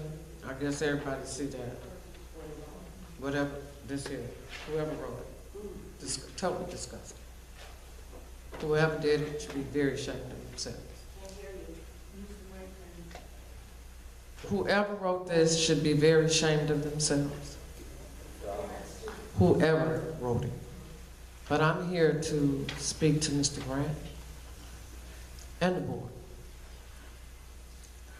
I approached him when you all were first elected. And I went to him and I stated, this was before you all had even did a budget. I spoke to him and I told him that you all were in debt. And the reason why I could say that you were in debt, because my husband looked at your pages, looked at the money that was going in and coming out. And here we are today, $2 million in debt. But the voting is my problem. We've been voting on stuff that should have never been voted on. We don't have the money in the village. The lies that have been told. It's a sad shame that we still have 4 people constantly voting on the same stuff every week. And now knowing that we are totally in debt. And people are in good position jobs. that should have been able to figure some of this stuff out too. But I went to the person myself, so if I didn't do that, I wouldn't be able to say anything.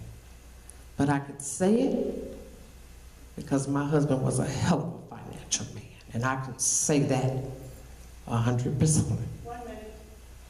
So what I'm saying is that the 4 that voted on all the stuff that you voted on, you need to go back from day 1 and look at what you totally voted on, knowing now that we're $2 million in debt. If I could, I had a thing when I came here for South Village to do better. I was gonna buy some more homes. My husband told me if I do, he'll die a second time. I had my thoughts here for my grandkids on the side we live on. And that won't happen. But when it comes to money, I hope you all understand. Some people in the village are not as stupid as you may think. Look at the money and find out where it really truly is. I'm not blaming just you all. We gotta look ahead of you. And now we're gonna have to look in back of you.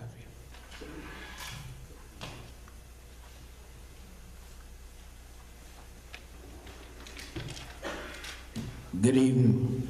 My name is Darnell and Watson. Darnell Watson, yes. How you doing?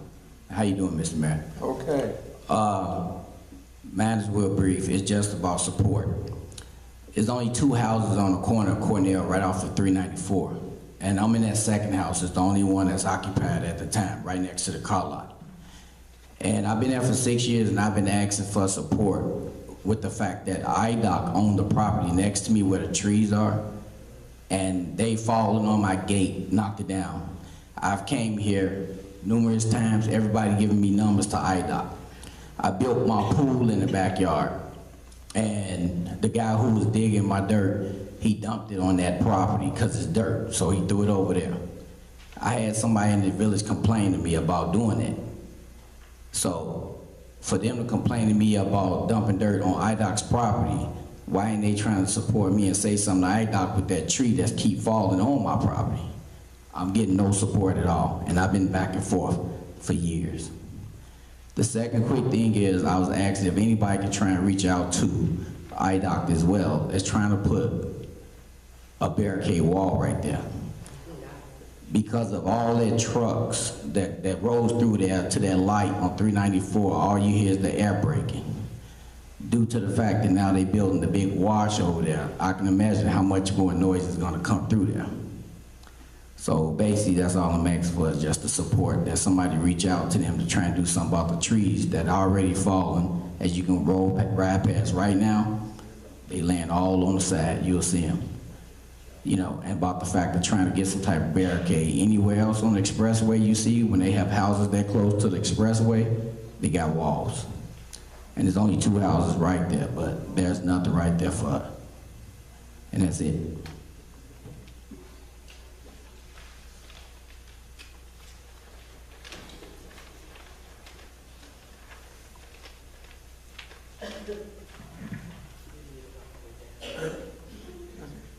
Debbie Williams.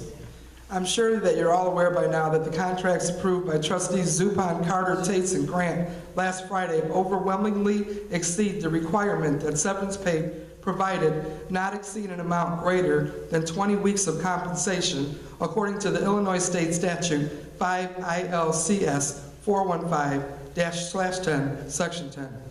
Questions? Will these contracts be revised and brought back before the board to vote again? Will other dedicated, hardworking employees that need to be protected see the same type of contract before the new board is sworn in? I'm referring to Kevin Weller and Sue Dobrznicki. Is it true that the HR director is currently working to eliminate all union jobs that fall under the steelworkers and office and technical contract and contract out those jobs with full or part-time non-union employees? Is it true that this cost the village money if this is true? Will grievances be filed by the union employees, and will board charges be filed by this union?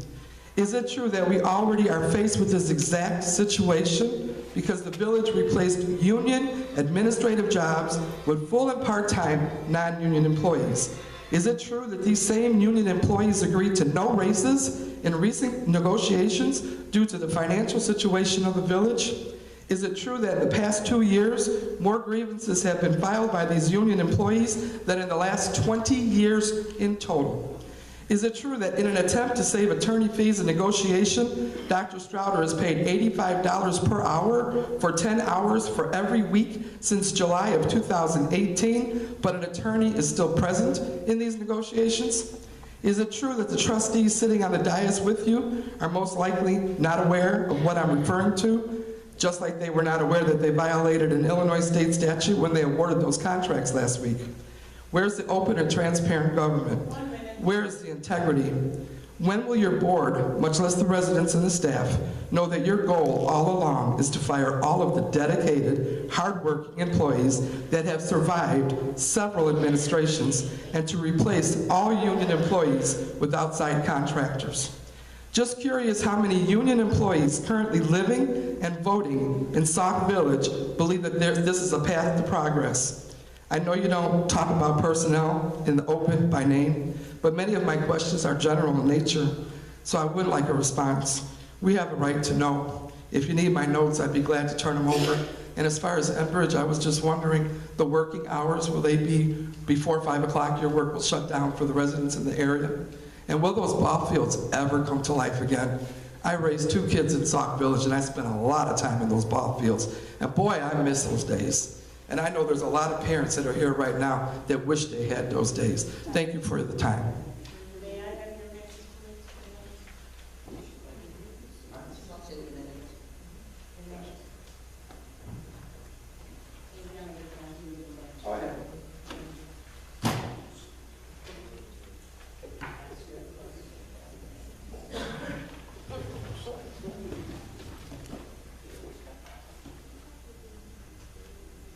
Mary Escobedo. Yeah, I'm here again to talk about social media. Those things that were put on Facebook is awful. Those people had to be demons to write that. That is really crazy. And Derek, you should be doing something about that, and you won't, which is really sad. So for you to say you're the mayor, a mayor leads. You're not leading, you're being led. You're being let somebody tell you what to do. Because I've been in the back. I know you don't know what you're doing. And I know you're listening to people telling you what to do. And your trustees, by voting with you, are not helping the residents. As you see, they are out. So next, you might be out. And just want to remind all of you about karma, because I know that some of you have had some karma, but it's not through with you yet. It's coming to get you more, because you all have been hurting people in the village. And you, Derek, said you were going to help people in the village, but you're not doing anything that you said, except you did say that you were going to get rid of everybody in the village that have been working here for years, and you have done that. So you need to start doing something for the residents, because again, the residents put you there, and the residents could take you out. And we're going to do that. Because I sure will be going along talking to everybody, especially to Deer Creek, because we know all of you, there's like 3 of you in here from Deer Creek, and none of you come in reporting when there's lights out or anything. Derek, you have been a trustee for how many years? And all those years, you never came in and told Kevin Weller there was a light out and he should go. You didn't do anything for the residents of Deer Creek, and you ain't doing so. If you don't care about your own neighborhood, you sure ain't caring about the rest of Sauk Village. That's it for today, but I'll be back.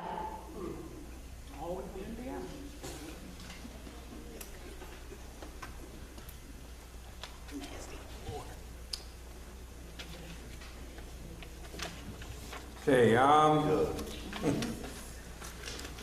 try to answer some of these questions as far as what Enbridge is doing. Yes, it will be people monitoring, our public works will be monitoring their process as they're here. As long as anyone comes in and does anything like that, our public works does monitor that.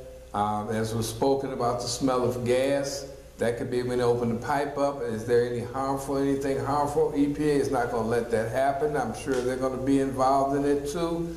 So Enbridge is a big corporation. They're not going to make themselves susceptible to any type of infraction in any community. So I'm sure this is not their first time they dealt with municipalities or anything to this nature. So I don't see if there should be any problems. But there will be checking, there will be inspections, and there will also be testing done in the air to make sure that there's nothing that's going to be transferred. Mike Maravich works for the LAP group. I was asking about that. As far as the FOIAs, not given a copy of the FOIAs, I have to look at that. I'm not sure why you would hand something in and ask for a copy, but I will ask, and I'll look into that part, that if you handed a FOIA in, that you don't get a copy of it. I would think that you would have a copy when you hand it in, but that shouldn't be a problem. It depends on if the FOIA is over a certain amount of pages, but if it's just 1 or 2 pages, I don't see why there should be a problem with that. The $2 million in debt, as was stated before, did you want to address that? Okay. Did you want to address it? Okay.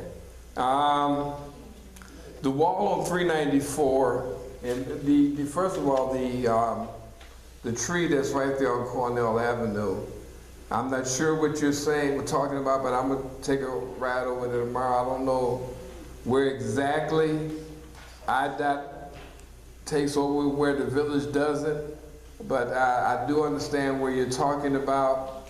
And as far as putting the wall on 394, that's been asked about many, many years, even before I even became a trustee.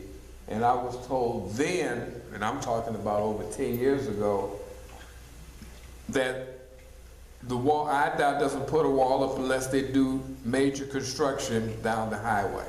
Because it was asked about before when they resurfaced 394, why couldn't they do it then? Because the wall is $1 million per mile to put their wall up. So at that time, the village, this was 15 years ago, didn't have the money to do it then, but it was asked why IDOT couldn't do it. And right now, to have a wall right there, and I can understand what you're saying, the traffic goes up and down 394 all the time. And there's a lot of traffic that goes up there, and they do make a lot of noise, and you hear a lot of horns and stuff. But I'll tell you, the village doesn't have the money to put a wall up. We tried to talk to IDOT, that's who owns that. I haven't heard anything, and I've asked about that. Even since I've been there, asked could they do something, and they told us unless it's major construction. Well, we have a lot of people that do complain about the noise, and is there anything they can do about it? The question and the comment that was made that I'm trying to get rid of union workers, I don't know where that came from. I was a union worker for all of the time that I had a job. Matter of fact, I retired from the union. So to say that I'm against the union workers is not true. And they're saying that this particular contract is costing the village money. I don't see how the contract would cost the village money unless someone wanted to make that contract active. Only way that contract is active if someone wants to get rid of that particular position. So at this particular point in time, the people that are working, as you can see, and you saw in the contract, are making less money than what the people that actually was working in the union. But to get rid of, to say I'm getting rid of the union is not true, and I'm just saying that for the record, that I'm not getting rid of the union. I'm not getting rid of the union. Those particular people, the people that left here in the village, they left on their own. They resigned. They weren't pushed out. They resigned. They asked One person asked me, or told me on a Tuesday he was leaving Friday. I mean, that's what they thought about the village at the time. That I'm gonna leave, that whatever it is, I'm gone Friday. Here's my notice Tuesday. The other person did give us a 2-week notice. But they resigned. They were never pushed out. They would never fire the people that were in the union. And social media, I mean, and that being said, that's all that I have to answer. Any comments from the Board of Trustees? Trustee Tate, any comment? Trustee Grant, yes. All right, so I think Ms. Cass, Ms. Richardson, she back there? Yep. All right, so just want to kind of explain this, and is Mr. French back there too? So just in case I say anything wrong, please correct me. So Mr. French brought the $2 million number up, I believe, last week at one of the meetings. So what he's saying is, so there's a $2 million deficit in the general fund. However, that is from the time, I believe his numbers were from the time period of 2014 to 2018. So what that means is, in between the years of 2014 and 2018, our expenses exceeded our revenue. I'm gonna just put this in like layman's terms. So we say we were gonna bring in $100, but we actually spent $200. So that means we were $100 in the hole. That's year one. Year two, we said we're gonna spend $200. We spent $400 with $200 more in the hole again. So that $200 that year plus the year one, it compounds. So yes, we are $2 million in the hole, but that's not in 1 year. I don't want people to think that's 1 year. That's the average of 4 years continuously, our expenses exceeding our revenue. So how does that happen? That happens because the accuracy of what we think the revenue are going to be and the expenses are not correct. So that falls on the department heads, because ultimately that's the department head's responsibility to correctly assume how much money we will bring in and spend. Does that kind of make sense? Does it kind of help out a little bit? So, for example, the 2018 audit that we just completed was from May 1st of 2017 to April 30th, 2018. This board's first year in office. When we see those financials, we will be able to tell whether we have gotten any better or worse than previous years when it comes to expenses exceeding our revenue.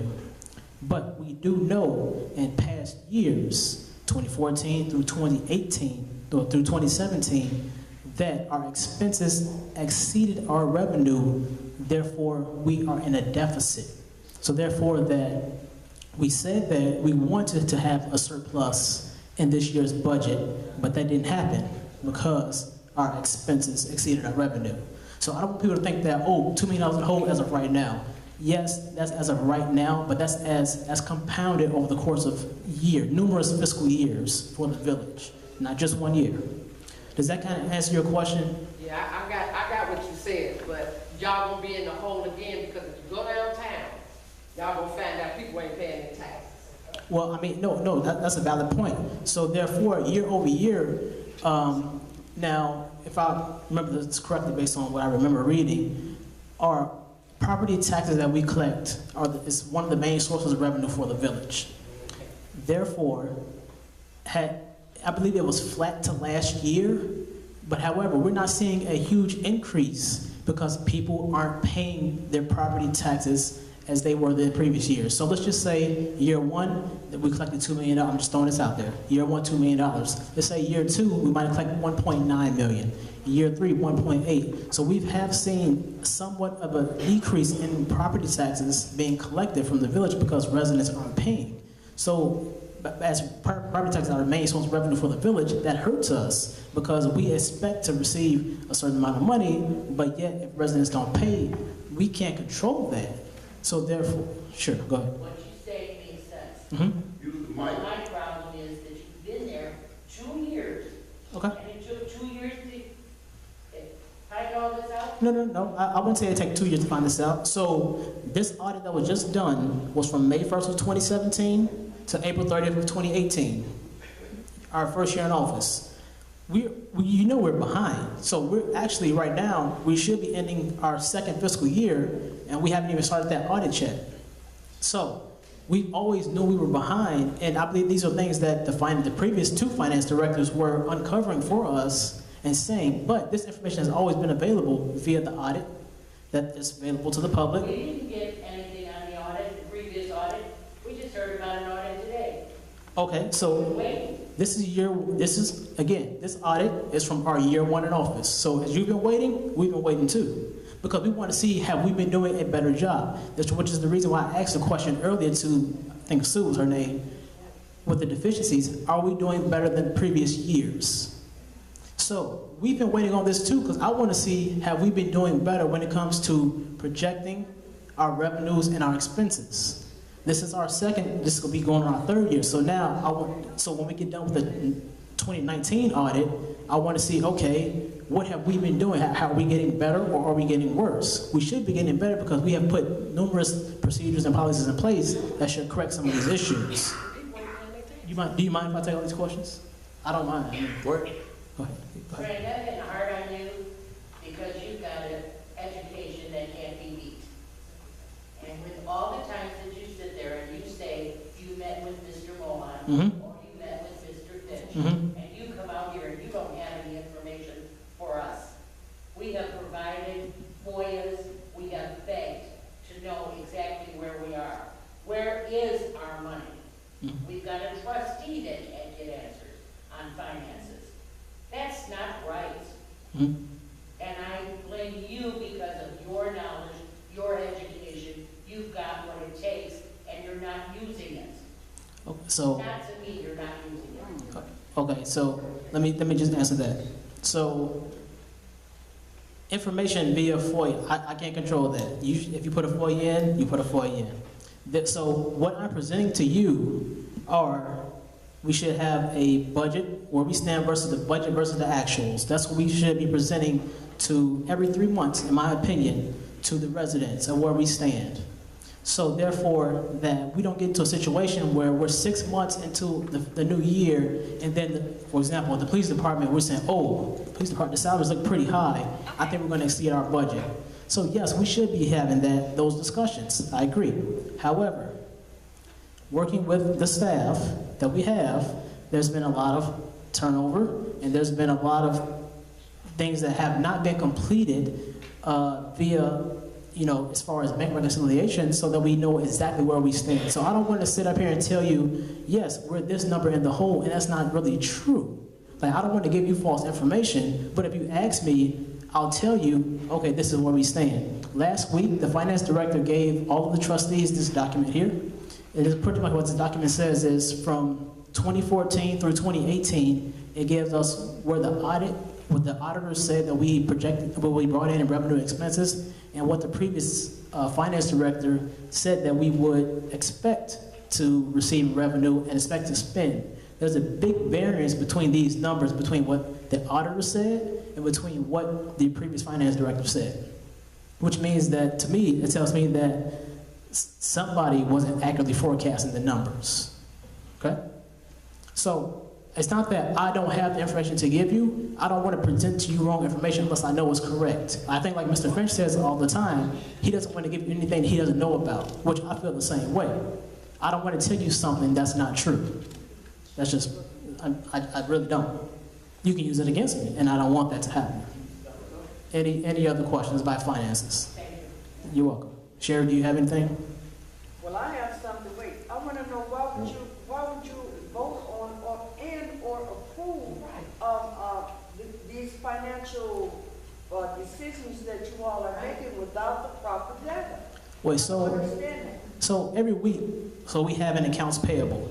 Okay, I'm sorry, every 2 weeks we have an accounts payable. To not approve an accounts payable, to me, in my opinion, is saying, I have to ask myself, why would I not? If these are the expenses that the villagers have spent, why would we not pay those expenses? What are we holding on to them for? In 2017, I believe, we had an aging report of, I believe, $1 million. $1 million. As of now, we have an agent report that's down to $13,000, $14,000. That's a big difference. Big difference. So why would I not pay? If somebody worked there 80 hours, if we want to get an oil change at Jiffy Lube, if we went to go buy fuel from whoever, why would I not pay those bills? Honestly, if my light bill comes in, why would I not pay it? These are not expenses that are just frivolous. These are not expenses that are just made up out the air. These are expenses that somebody turned into the village because we owe them money. So we pay the bills. I don't see a problem with paying our bills. Okay, if you have that small amount that's in outstanding bills, is that money coming from the water fund? Since we're $2 million in the hole, are we funding everything through the water fund? No. The thing is, why would you approve those contracts if we don't have any money that you approved last week?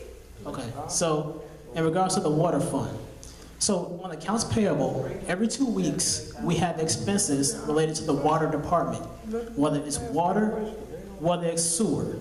Those expenses are allowed to come from the water fund because they are water-related expenses. Is that all you're paying, or are you paying the whole accounts payable? No.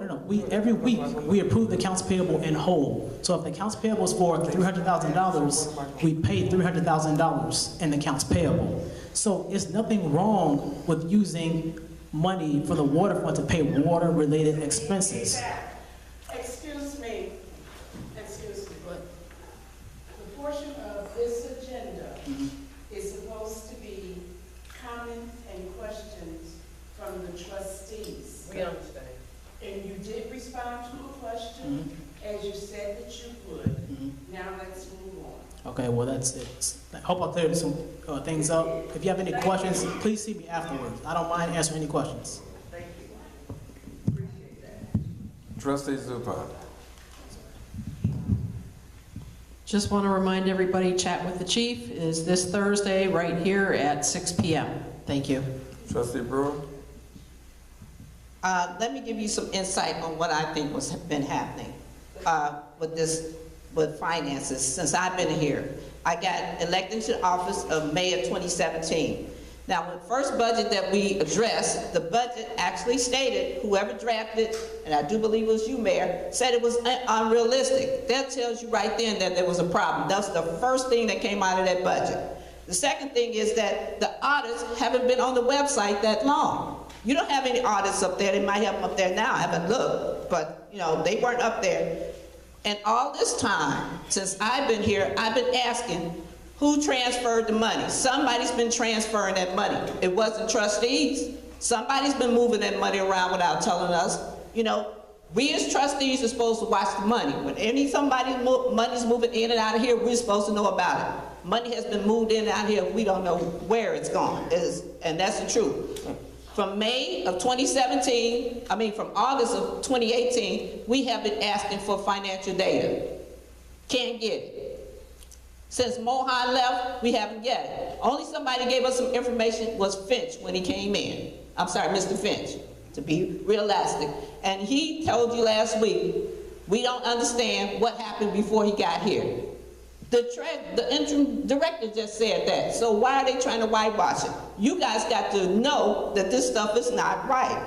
Second thing is that the employee, yes, I think she should be paid, but if she's not approved by the board of trustees, she shouldn't get a dime.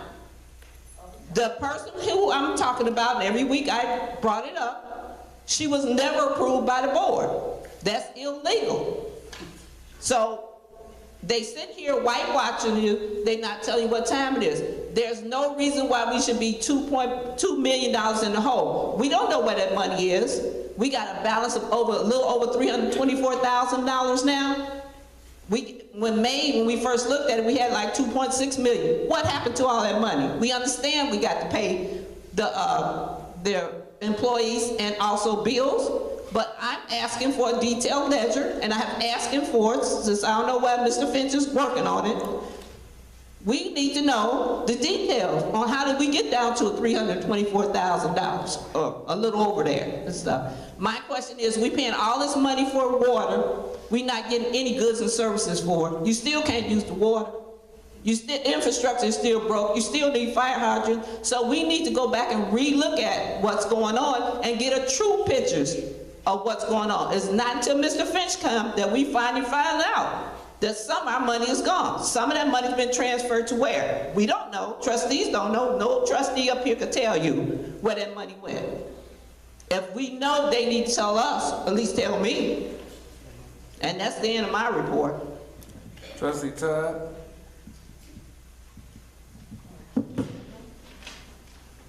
Thank you, Mr. Mayor.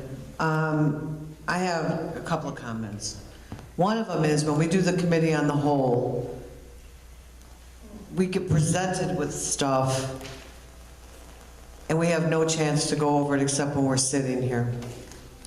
So if, as an example, the audit, they said it's been here since March. We should have had that so we could review it and ask questions. It's very hard to review it while you're sitting here reading it and trying to hear the presentation. But that's just a suggestion.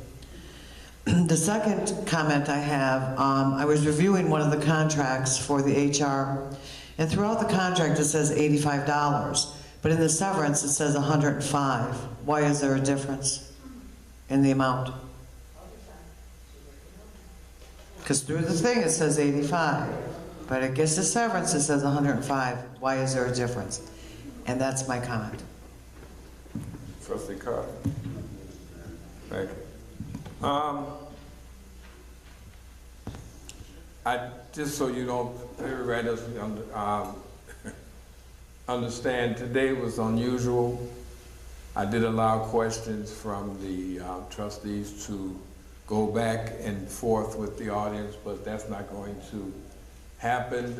It's just this one particular time there was questions, and we were dealing with the finances and we were trying to get it straight. As far as the contract, trustee on top, it stated, everything on the contract states that if you get rid of the person, if you fire or eliminate that position, those contracts will go into effect. If you read it all the way, you will understand that's exactly what it says. In the event that this person is terminated, this is what would happen. That wasn't my question. But you said, you said that it would go from 85 to 105. That's if you got rid of this person. Outside that, those contracts don't even go into effect unless that happens. If you read the whole contract, it states that. But I'm not going to debate. I'm not going to go back and forth because it seems like that's what you want to do. So I'm not going to oblige you on that part. But that being said, I'll accept the motion for adjournment. Second. All in favor? Motion